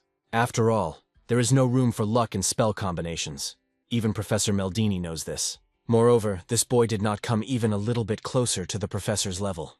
This makes it even more unclear how he can possess the knowledge of the one who invented this spell. The man continues to stare at his opponent, trying to understand what the matter is, and he comes to the conclusion that the guy could have killed the possessor of otherworldly powers from the Yoho tribe.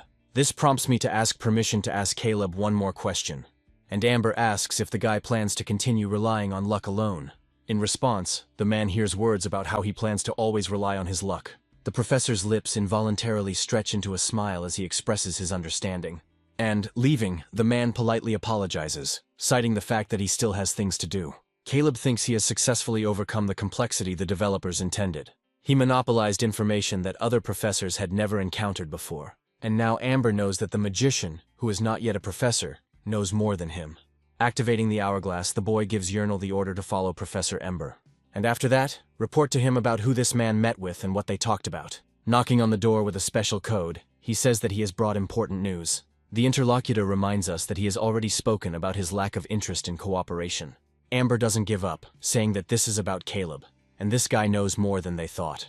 The man suggests that the Yoho tribe's professor completed the difficult levels faster than they did. Caleb now has the knowledge of a wise player, although it seems he has not yet revealed all his cards. Amber continues, saying that she sees this as an opportunity and offers to lure the guy over to her side. When asked whether he should be recognized as a professor, he denies it, since Caleb is close to Meldini. Amber feels it necessary to request a meeting upstairs, because if she delays, something irreparable could happen. Specifically, this will mean that Black Dog will get to Caleb. Later, the boy himself, retelling Yernal's story, thoughtfully savors these words about the Black Dog. The elf is ashamed of having eavesdropped and makes excuses, but Caleb says everything is fine. He thinks that he has already heard about this criminal group, but does not understand why they need it. The fact that Amber finds the situation awkward suggests that there are also possessed people in the dog, and it doesn't look like they get along with the possessed at the Magic Academy. He is distracted from his thoughts about the need for more information by a general greeting. Avison's father talks about the reason why they are all gathered here today, and thanks the guests. Edward says that there are 2 adventurers here today who rescued his youngest son. He introduces the mage Caleb and the ranger Yernal to general approval. Edward announces that he has prepared something special as a reward, and he says that for today's celebration they have prepared a small entertaining game. It's called The Message Lost in the Labyrinth, and requires both magical and witty skills. To get started, you need to split into teams of 3 and use a spell to transmit messages. The team that finds the exit scroll and gets out first will be the winner. The choice of class is not limited. There is 1 minute for discussion, after which the decision is written on the form and submitted. The response will be assessed according to the probability level from critical success to critical failure. To make things more interesting, participants must make a contribution, and if they win, receive 5 times the amount of their contribution.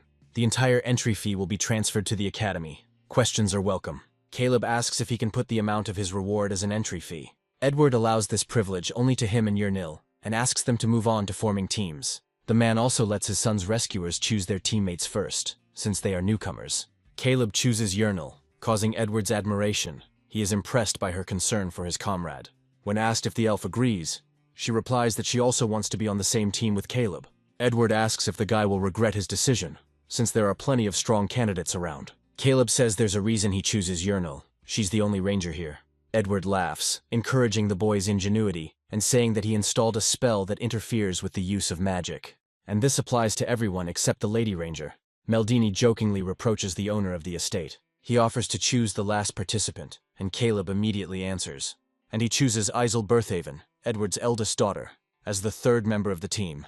As he replays the memories in his head, he not only thinks that this girl is a 5th-level mage, but also that that room, according to the younger brother, belongs to her. The girl has shown outstanding talent since childhood, so it's unlikely that she's obsessed, but this is still a great chance. But then Caleb begins to feel that he has attracted too much attention from Isel's fans, and the latter admits that she is not interested in this game itself. However, she is curious to see the power of a genius magician, so she is not against this scenario. The competition participants move to the Britvan Estate Gardens, and Edward, informing them that there is only 1 exit scroll, wishes all the players good luck. The guy admires the magic of illusions, because this labyrinth is indistinguishable from the real one. The elf says that she can't hear any members of other teams nearby at all. The guy suggests that noise suppression magic was also used here, which upsets Yernal. But the girl immediately comes to her senses, asking what about them then. Isel asks not to worry about it, because she just took care of it. Caleb suggests hurrying. Yernal indulges in memories, but they are asked to stop. And he shares that each participant has 5 messages. That is, 15 in total, offering a strategy. Caleb believes that other teams will think the same way as Isel, so it's worth hurrying, because they need to pass all the tests as quickly as possible and get the scroll as soon as possible. Isel still doesn't agree, believing that the risk is too high, Caleb mentally curses the slowness of the mages, and he suggests voting, taking advantage of his elf's loyalty. She is at a loss, asking again if the guy wants to know her opinion, but pulls herself together. Yahello immediately says that he is on Caleb's side, and he mentally rejoices. And Azel gives in, repeating that she doesn't give a damn whether they win or lose. The girl thinks that the rumors about this guy's genius may simply be exaggerated. A little later, running past the site of a brutal battle, Caleb calls out. He announces his intention to use another message, but is interrupted. Azel asks what he's doing, since the test hasn't even begun yet. If you look closely, you can recognize the illusion of corpses pierced by spears and swords. Caleb points out that most of them are naked. If they were kobolds, the bodies would be mutilated, so it can't be them. Caleb knows full well that the monster that has a habit of ripping off clothes is a banshee. This means that he now needs a disguise, and the guy activates shorthand magic. She turns the entire squad into children until the entire team leaves the banshee's territory. This is because Caleb knows that banshees don't harm children. Since this monster's territory is passed silently, the team receives a bottle of banshee's tears. Immediately after this, the squad finds itself in a very hot place, where the air becomes heavier with each passing moment. Caleb suggests it could be a magma forge, a sludge, or an elemental. Azel thinks that the monster might be a fire giant, but the boy retorts, "These marks look like steel eaters chewing on pieces of iron." Caleb asks to send a message to throw the explosives without setting them on fire, but not Yahello. Azel doesn't argue, obediently activating message transfer magic. And he is surprised that after successfully completing the task, they receive the knight's two-handed sword. The girl is amazed at how reckless this guy can be. And he remembers Amber's words about Caleb's possession of exceptional knowledge about the possessed. She admitted that something like this was possible. But she didn't think that this knowledge was so deep. The girl doesn't believe that even one possessed person is capable of something similar. After the cleanup, Caleb suggests the girls slow down and catch their breath, and Azel agrees. Taking advantage of her weakness, the guy asks the girl about her knowledge of the possessed. She becomes even more confused, asking why he suddenly brought up this topic so suddenly. Caleb continues relentlessly, citing Professor Amber as an example. The girl freezes in her tracks, realizing that her interlocutor knows about her relationship with this man, and she begins to fear that Caleb overheard their conversation before the start of this game. But she doesn't understand how, because if she used the noise suppression spell, she would expose him. Brainstorming helps, and the girl manages to extract the necessary detail from her memory. For she remembers the elf's words about how she is useless when she can't hear anything. And Azel begins to guess why this guy took with him not an experienced magician, but a newbie. It also suggests that these two initially suspected the professor and were keeping an eye on him. When Azel thinks that Caleb found out about this not today, she is called out, drawing attention to herself. The guy asks her to calm down, saying that he does not intend to harm the otherworldly beings, but just wants to talk. And first he asks the girl to tell him about the meeting of otherworldly beings that the professor is gathering. The girl stutters, saying that she herself doesn't really know all the details. She understands mentally that she won't be able to evade this, which is why she chooses this option. Azel says the meetings are held at the academy, in a closed club whose members hide their identities. Caleb asks why she goes there if she is a displaced person, and the girl answers. Caleb now understands that they wanted to ensure their safety by relying on the power of the Britvans. He asks the girl why a 5th-level mage still attends meetings, and she hesitates. And he says that, although he cannot say it, he can do everything else except this. Caleb says he doesn't need the money, but the girl can get information about 2 old members of his team. Azel agrees to obtain this information in lieu of an answer to the question asked earlier, and then the guy suggests trying to guess why she is a member of Amber's closed club. The girl tenses up when she hears the words that she wants to get to other floors of the labyrinth. Caleb says it was easy because the club can only offer what is most lacking. He offers to join forces with him, saying that he will tell her something that even Professor Amber does not know. Of course, the guy doesn't insist on this, promising to keep this conversation only between them. While the girl is thinking about these words, the elf turns to Caleb. Coming closer to him, Yahello asks the question that torments her most now, namely, do they really have a lot of money now, to which Caleb sighs heavily. And he mentally wonders if this elf really doesn't understand what's going on. The torchlight illuminates Azel's face, momentarily revealing her true emotions. The girl thinks about the content of the message, which turned out to be quite humiliating.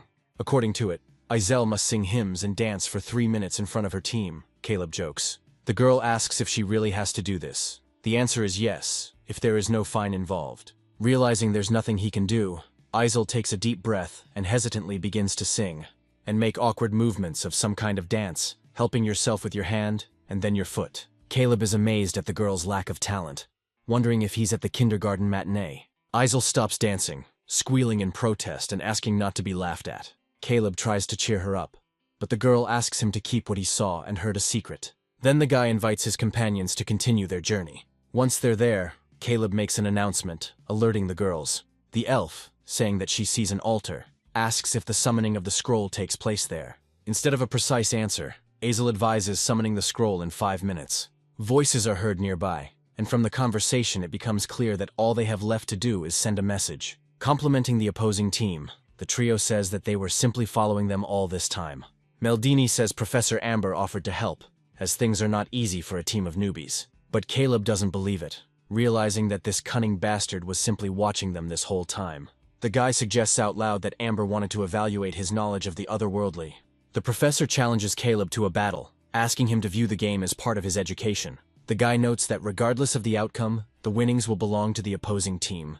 But he suggests doing things differently, offering the winner of the duel the chance to take the jackpot. Professor Meldini says it will be a fight against the use of messages. Caleb accepts the challenge and, turning to the elf, asks her to run to the altar. Instantly jumping up, Yernal agrees, asking Caleb to rely on her. But her opponent says that won't do and uses stenography, Fire Blast. Caleb also uses stenography in response, but only silence spell on Professor Haley. The latter cannot use spells for half a minute, and Meldini activates Heavy Charge. Also, when casting a spell within stenography, Isel uses Guardian's Shield. For some time, there is a desperate struggle in an attempt to break through the barrier. But eventually, Azel's shield is destroyed, stunning the girl and leaving her unable to move for 10 seconds. She slumps down, repeating these words, and Caleb is asked why he is doing nothing at such a moment. Meldini becomes curious about what the guy is going to do at such a moment. He only smirks before activating his hourglass, starting his turn. The guy thinks that Haley is a mage by class, and Meldini is a barbarian. Since Ember hasn't attacked yet, Caleb suggests that he might be a support. The one who observes, while fulfilling the role assigned to him, can only be a priest. Caleb gives Yernal an order, according to which she, having noticed the scroll on the altar, must activate it. When the turn ends, Meldini feels the power of the silent mage, receiving a message about his own death. Convinced of the truth of the rumors, the professor turns to Amber, asking him to quickly resurrect himself. He starts to cast Phoenix Rise, but Caleb throws Banshee Tears at him. A piercing scream that seemed to come out of nowhere ruins all his plans. Meldini is also perplexed by what it is, although he desperately tries to figure it out. According to the message, a man struck by the Banshee's scream will be inflicted with a stunned status for 20 seconds. Noticing movement on the altar, Yernil turns to Caleb, informing him of the scroll's materialization. The elf rushes to the artifact, intending to convey the message, but does not make it in time. She is interrupted by Professor Haley, who performs a shorthand summon on the target. Slipping right from under Yernil's nose, the scroll rushes towards its summoner with lightning speed, and she receives a message about the successfully completed summoning. And the item itself is in her hand. Saying she is sorry, the woman praises the students who fought well and suggests ending the game. But just as she is about to deliver the message, she learns that she has been deceived by illusionary magic. The elf is surprised, inertly clarifying that this was not a real exit scroll. Caleb confirms this by saying that the real scroll hasn't even appeared yet, and turns to Yernal. She, touching the real exit scroll, carries out the message transmission. Later, Professor Meldini congratulates the winners on completing the game. Caleb thanks him, and the old man says goodbye to the student. Saying that it was fun, he says that he will look forward to their next meeting within the walls of the academy. A voice behind the guy says that what he did was cool. Addison admits that he has never seen anything like it before, and suggests that they play together later. It turns out that this game was created by Edward specifically for his son, namely for his training. Now one thing becomes clear to Caleb, but he doesn't understand this attitude. Clarence agrees that it's unusual, but there's a reason the family treasures Avison. Even the Britvans were not spared the consequences of the labyrinth's breach 12 years ago. At that time, many people passed away, and there was great mourning, and it seemed that there was no escape from this darkness. But at that moment they had a ray of hope in the form of 6-year-old Avison. Thanks to this boy, they were able to quickly recover, despite the fact that their pain did not go away. And even so, at that moment, this child managed to literally save the entire family. A voice is heard from behind, noting that the guy has said almost everything he wanted. Edward agrees with his eldest son, and says that this is not the right place for the award ceremony. Inviting the company to follow him, the owner of the estate leads the young people into its depths. Edward says he would give them anything without regret, but he believes that doing so could corrupt the newcomers. Therefore, the man is going to give them something that will be useful and appropriate for both of them right now. Urinal becomes even more interesting when the other person expresses hope that they will like it. Caleb expected something similar from this family, since they all studied well at the academy. He holds the ring of instant copying in his hands, carefully studying this magical item. This magic allows you to instantly transfer the original text and reproduce it anywhere. The guy is going to use the empty scroll that he found last time in the labyrinth. Urinal turns to her interlocutor, clarifying whether it is true that this can now be considered her thing. The elf is delighted with this new wrist guard for archery. While Caleb says that all this will be very useful to them, the man offers another 200,000 gold. This is 5 times the number of items they bet on during the game. The elf is afraid to imagine how much wrist protection would cost in that case. Caleb mentally agrees that such a sum would make the average person shudder. Edward, meanwhile, says that there is nothing more precious and saint than his own handshake, and if any difficulties arise, he allows you to contact him without hesitation. Shaking his interlocutor's hand, Caleb thanks him sincerely. They leave the office and continue on their way in complete silence. But Caleb's instincts pick up a signal on his radar, and the boy looks up. Turning to the guy, Azel asks if they will spare some time for her. And in his own chambers a little later he uses a noise suppression spell. The girl says that what she is about to tell them is still unknown to anyone. As she approaches Caleb, Azel remembers his question about why she was with the otherworldly club. This is in order to get information from them by moving further into the labyrinth. Azel says that she needs this in order to end all the monsters. At 15, she was not just a gifted student, but the top student at the Magic Academy. And behind the student stood her grandfather, who spared nothing to support his beloved granddaughter. Alongside him is the Otherworldly Club, which taught the girl how to combine magic. Thanks to her innate talent and influential family, Azel was able to obtain unique information.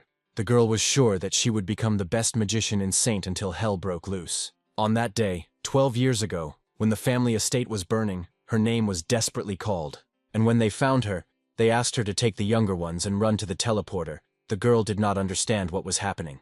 Edward said there was no time for explanations, asking his daughter to act as quickly as possible. And at that moment, her inquisitive light eyes caught how her grandfather's figure rolled across the ground. Azel screamed at the man, but he didn't answer, knowing what it would cost. And from the hot smoke, a dark figure appeared, slowly but surely approaching the grandfather. He turned to his family at the very last moment, only to keep them safe. Having shouted out the words that the labyrinth had broken through, the man stopped short.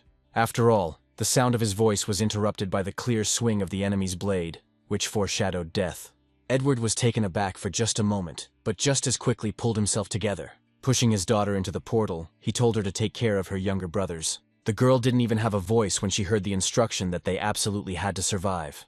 She was only able to put words together into speech when her father was almost out of sight. Azel believes that the blame for all of this lies entirely with her, due to her connection with the otherworldly. That's what she thought. But now she blames monsters for everything, and people still haven't understood that. Azel screams when he talks about not just wanting to kill the monsters, but to destroy the labyrinth altogether. She recalls that even her father appreciates the benefits of the labyrinth, believing that feelings should not interfere with control. Even the Ember Club gave up, claiming they couldn't get rid of the monsters. Azel is sad that there is not a single person who could support her dream. Caleb wonders if the club is still providing information to this girl. And when Azel says that she wants revenge, the guy understands that these people are manipulating her feelings of guilt. But he doesn't understand why she doesn't make long-term plans. Because it's profitable.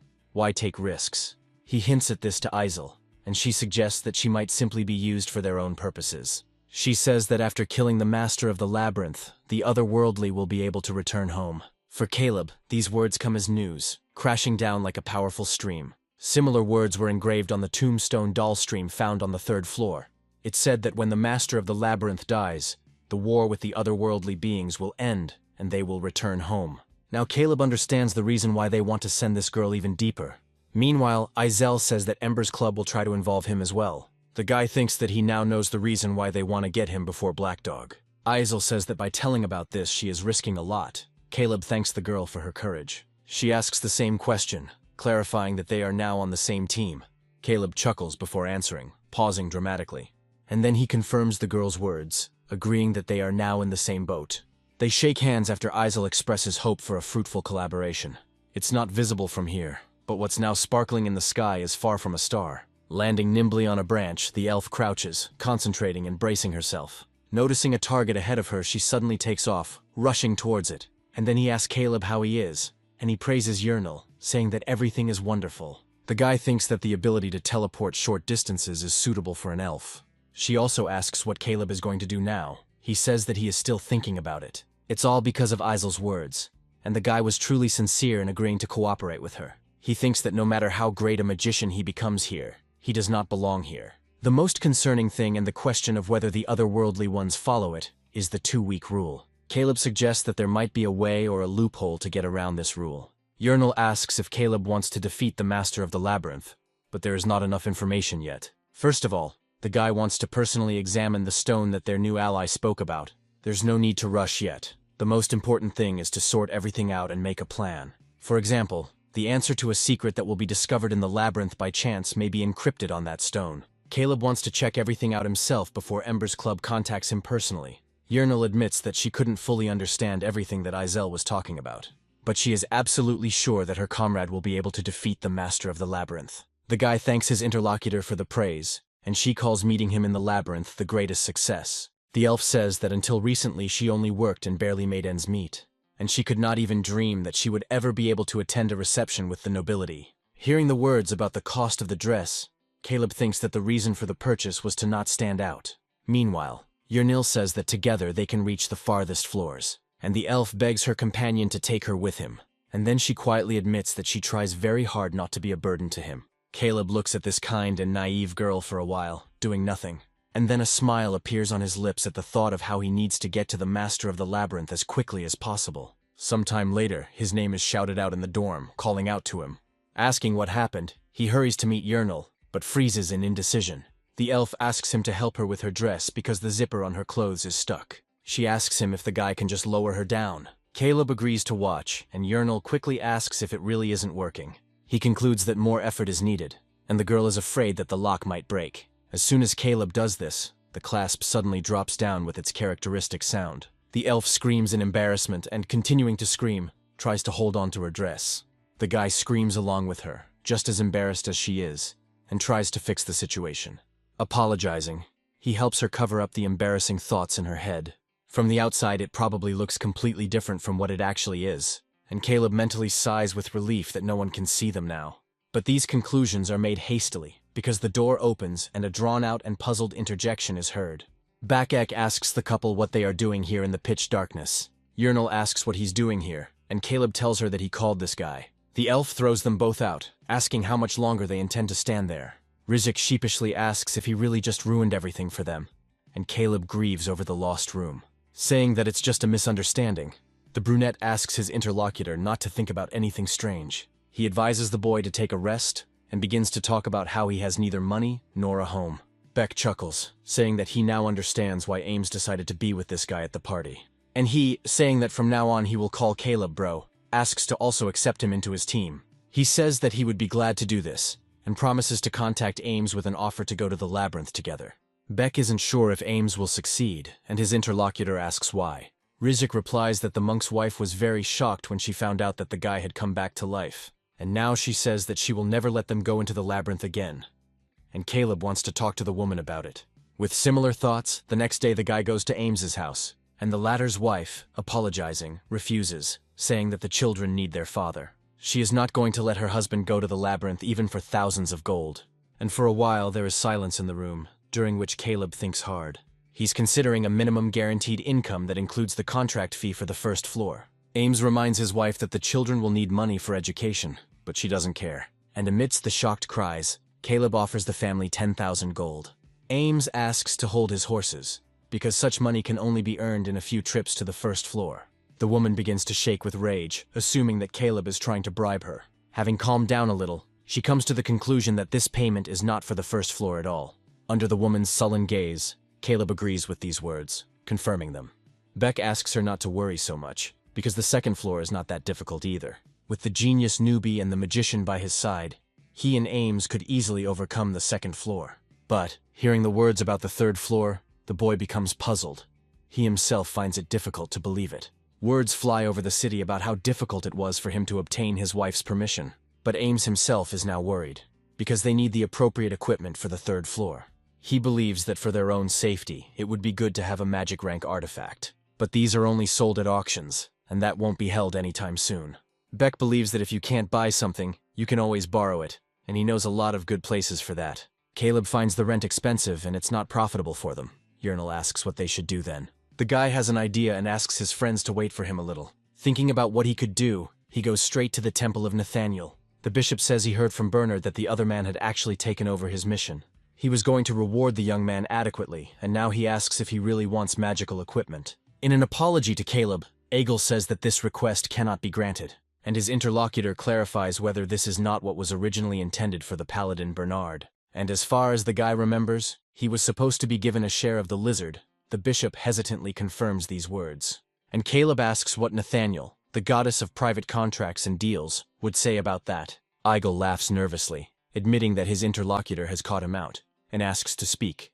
Realizing that it is not in the bishop's interests for bad rumors to spread about the temple, Caleb expresses his will. Returning to his comrades, the leader asks them how long they waited, showing goodness. Among the new items is equipment suitable for each of the group members. Beck asks Caleb if he really made that much money in the labyrinth alone, and he, smiling mysteriously, answers, saying that this is not all. These items were received as rewards not only from the church, but also from the academy and others. This dagger was obtained from the treasury, and it also has magical properties.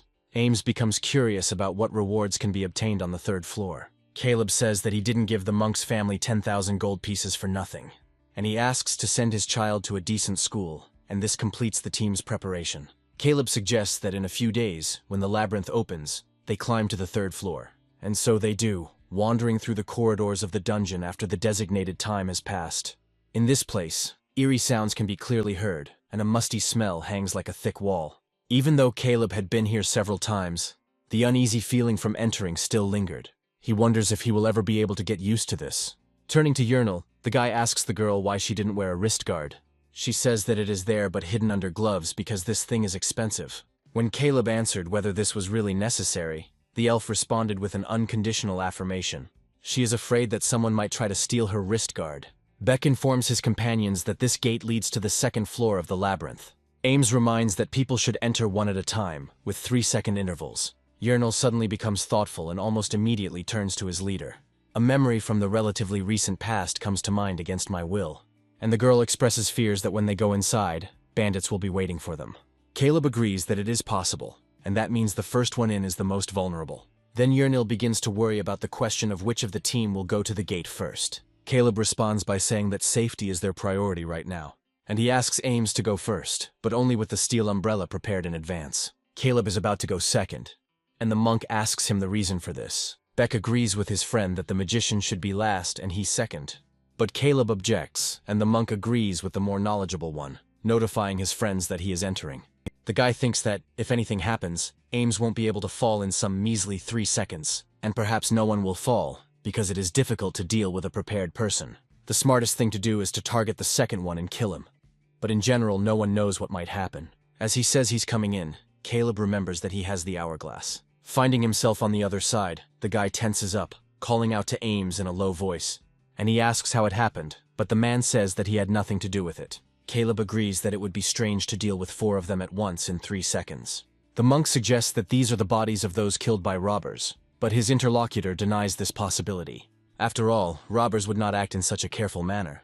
Caleb mentally notes that 2 of the 4 died from stab wounds, so nothing out of the ordinary. However, if you look at another couple, the situation changes radically. It appears they were affected by a second-tier necromancy spell, corrosive tumor. His fellow sufferer has unfocused eyes, which is unlikely to be a physiological feature, and the guy assumes that this unfortunate man was finished off by the necromancy self-destruction of cells. This suggests that there is someone on the second floor of the labyrinth who has mastered third-tier spells. Yahello, saying that Beck also passed, asks what to do next.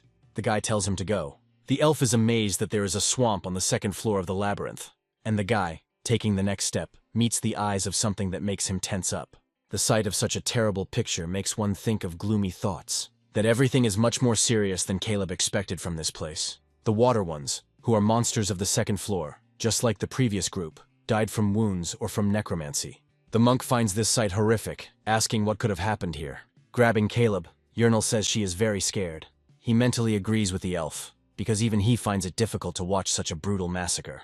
And corpses similarly cover the entire path up to the third floor. Caleb starts to get a bad feeling about this. wanting to catch this crazy necromancer, saying that they are going to the 3rd floor.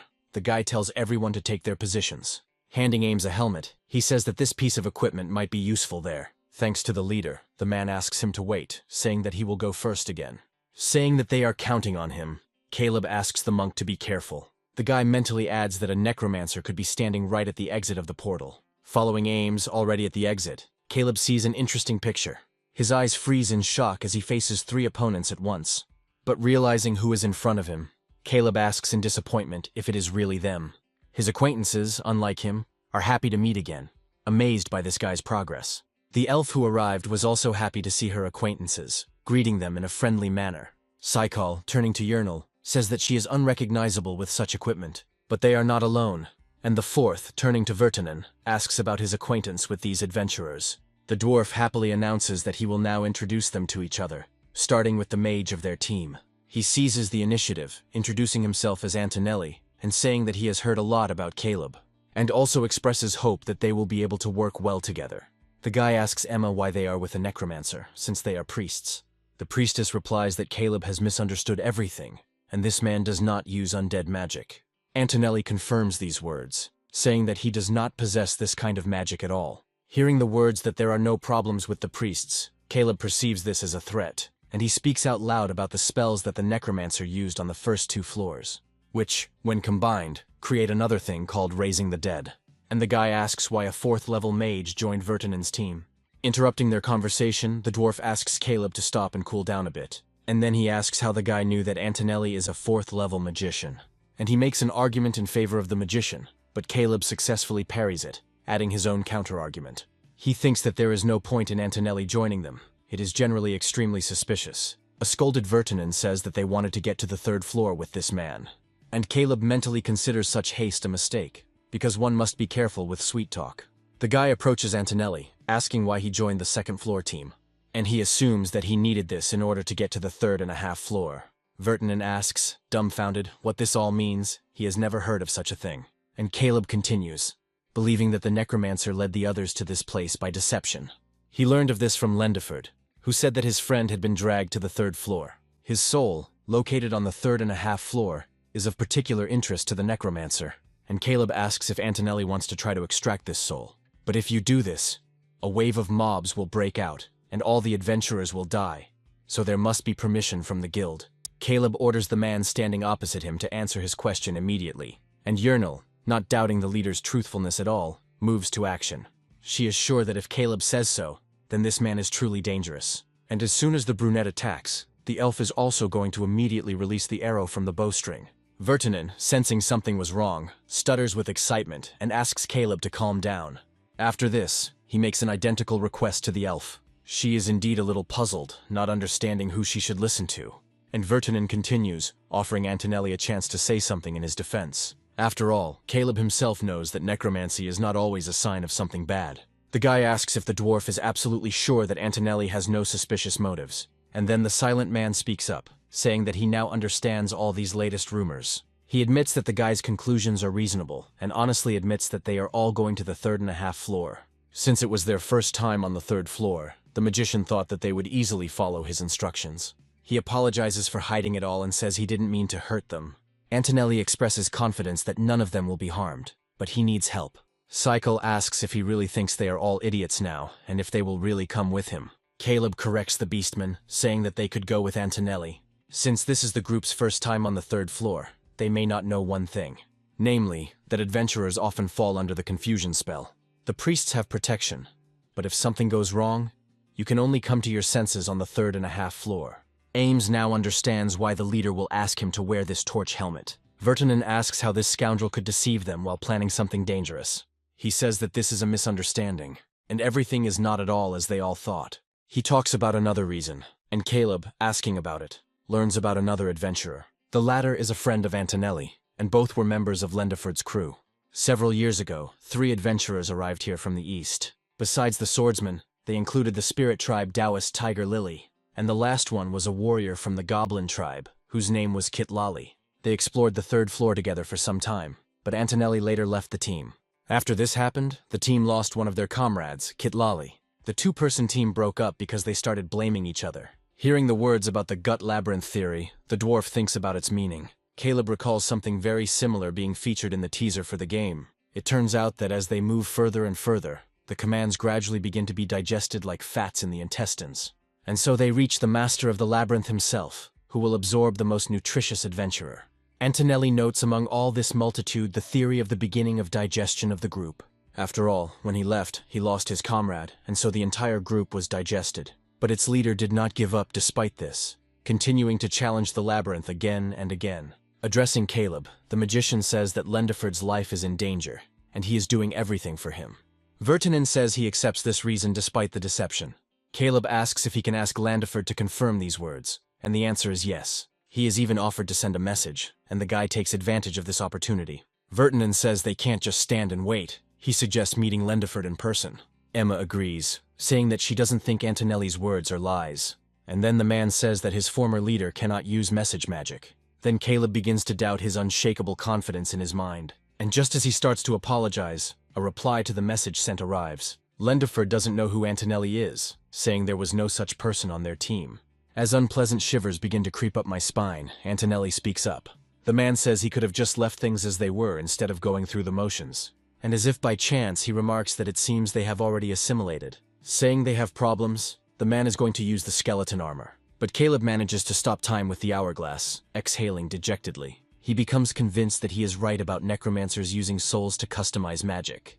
The guy concludes that the news of Beck's resurrection reminded Antonelli of the 3.5 floor. And the necromancer's most coveted trophy is the strongest soul, namely the boss of the 3rd floor. This man resorted to the most brutal methods to obtain souls without hesitation.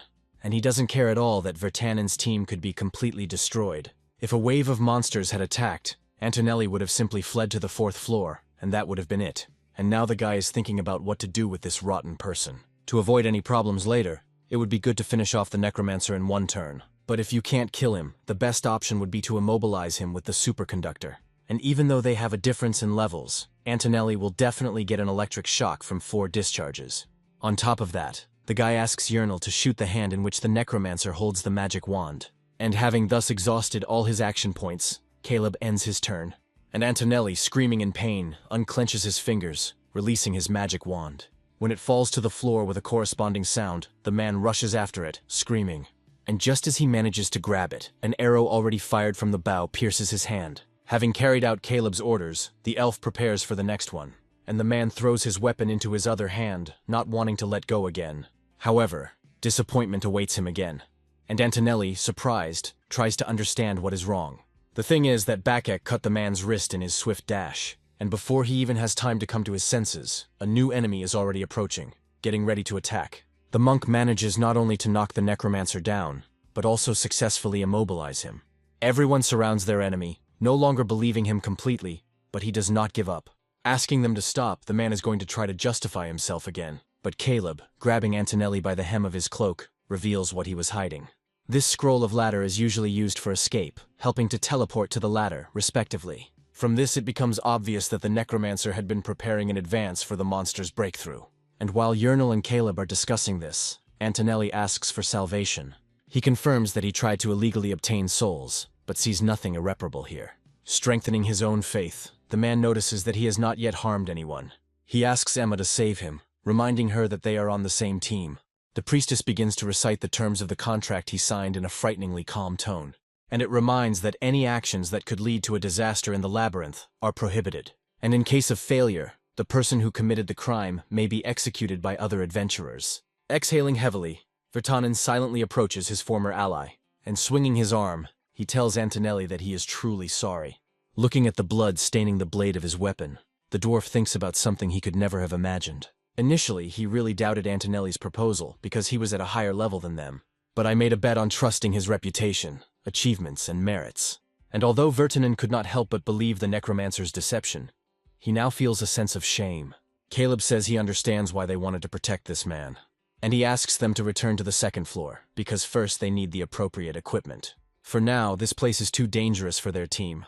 The dwarf agrees, promising to repay the boy for saving him when they meet in the city another time. Thanking him, they leave, and Vertanen thinks about how this kid has surpassed them in just a month. Calling Caleb a talented adventurer, Ames admires him.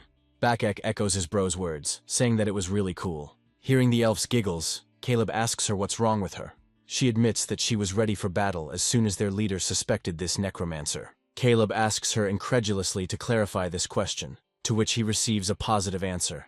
The elf continues, saying that she has 100% confidence in her leader, and she starts bragging about how she immediately pulled the bowstring and shot the necromancer right in the hand. Thinking about what he told her, the guy suddenly notices something curious. Looking at this item, he remembers that it was quite useful during the game. And in general, this necromancer's inventory can be called a walking treasure trove, because he is a level 4 necromancer. After the guy finishes robbing the corpse, he begins to take stock, and he invites his team to follow their path, continuing to move forward. The sight of these snow-capped mountain peaks makes the hairs on the back of your neck stand on end. Yernil, her teeth chattering from the cold, regrets that she didn't put on something warmer. Caleb, turning to her, asks the elf to walk next to the monk. And there is a reason for this, because the torch helmet worn by a man emits warmth. In addition, it will not allow anyone to fall under the influence of the mental magic of this floor within 10 meters. The elf freezes and, turning to Caleb, says that she hears something very strange. The guy makes a guess that there is an ice hunter somewhere nearby, and the leader asks his group to be ready for a surprise attack at any moment. Noticing a group passing by, he begins to quickly scurry about, preparing to attack. And then he shoots the ice pick from his magic wand at the most opportune moment. The monk, who noticed this movement in time, erected a steel umbrella over his comrades. The ground beneath our feet begins to pulsate, and silhouettes of approaching snow-white animals appear ahead. Bakek turns to the elf, asking Yernil to shoot upwards immediately. Reacting with lightning speed, the blonde follows the boy's advice, firing a triple shot. Each of the 3 fired shells hits the target precisely, before it had time to retreat. And from below, the red-haired one throws a flying sword at the wolf, striking him to death, and a monk helps him. One of the wolves gets dangerously close to the ladder and jumps, but he, not intending to give up so easily, resorts to the help of the destruction of Gaia. With one powerful and wide blow, Ames manages to get rid of several monsters at once. And Caleb thinks that even though it's an ice hunter, they already have a tactic ready. He himself is not going to sit on the sidelines, helping his comrades with the dust explosion. And at some point he hears Beck's puzzled voice addressing him. By saying it's so huge, the boy prompts Yernil to question the item's classification. Caleb mentally agrees that it would be difficult to find anything similar on the first 2 floors. The boy enthusiastically rushes towards the ice hunter, wanting to get his stone too. But in the process he freezes and stops, and then cries out in admiration. The thing is that Beck sees not only an item of this size for the first time, but also a C-rank item. Caleb mentally notes the excitement of the elf and the redhead, as well as Ames's calm. But he is already looking forward to having the first payment for his son's education in his hands. Letting out a heavy sigh, Caleb mentally noted that the big guy was there too, and the inspired elf suggests catching another ice hunter. The trio runs away to the joyful cries of Beck about how they will be rich, and the bewilderment of the leader. He, more for himself, asks his children to be more careful. Sharp blades cut through the air, warning their prey for the first and only time. The second one turns out to be much more serious, knocking a roar of pain out of the ice hunter. The creature says that it uses frost protection magic, but not without caveats. Fog of the Kappa tribe cries because his feet are literally freezing from the cold. They ask him to put on shoes, calling him an idiot, but he objects because Kappas don't wear shoes. The fox notices that he already had frostbite. Her name is Sophia, and she is from the fox tribe. Fog states the fact that he is a Kappa with a puzzled expression, trying to sound more confident. 3 days have passed, and their team still can't find the stairs between the floors. They start talking about changes, but Fog stops them, crying out in bewilderment. He can't believe his eyes when he rhetorically asks if this is really the 3rd floor. After carefully examining the corpse's robe, Sophia notices that it belongs to a 4th-level mage. Noticing a familiar piece of paper, the man approaches it, picks it up, and reads it. It actually does contain a message that he himself sent to Caleb recently. He shares this with the team, and the fox realizes that this mage was killed by this Caleb's group. Fog notes that this is not the time to look at the papers and corpses, and calls his comrades to come to him. Following the request, they try to understand what happened in this place while looking at the picturesque spectacle. Of course, it is the battlefield left behind by Caleb's team. Fog states the fact that someone also killed all the ice hunters. Sophia asks her companion about Caleb's team being on the 3rd floor for the first time. Lendiford confirms this, admitting that he himself does not understand what is happening, but wants to find out. Meanwhile, Caleb, seeing what they were looking for, reports it to his comrades. In front of them there really is a stele called the Stele of the Eradication of Evil. and the leader of the group gives the order that they will set up their camp in this place. The first thing Caleb does is take out a blank scroll and use that same copy magic. Looking over the guy's shoulder at the text that appeared on the paper, the elf finds it strange. Beck notices 3 strange boxes, which Caleb thinks are part of the stele. Ames asks if the guy didn't say the inscription was deciphered, and he confirms the existence of the interpretation. However, Professor Dahlstream was never able to decipher the code. The Silver Dagger Alliance are the allies of the Master of the Labyrinth and the monsters from its depths. And the most important part is overcoming the sorrow of the abyss, namely this same Master of the Labyrinth. Caleb ponders the abandoned otherworldly bodies and their return to their world. He admits that he has seen many arrows in the game, but this is the first time the guy has seen one like this. Caleb believes that if you put something in the boxes, it will be possible to obtain some information.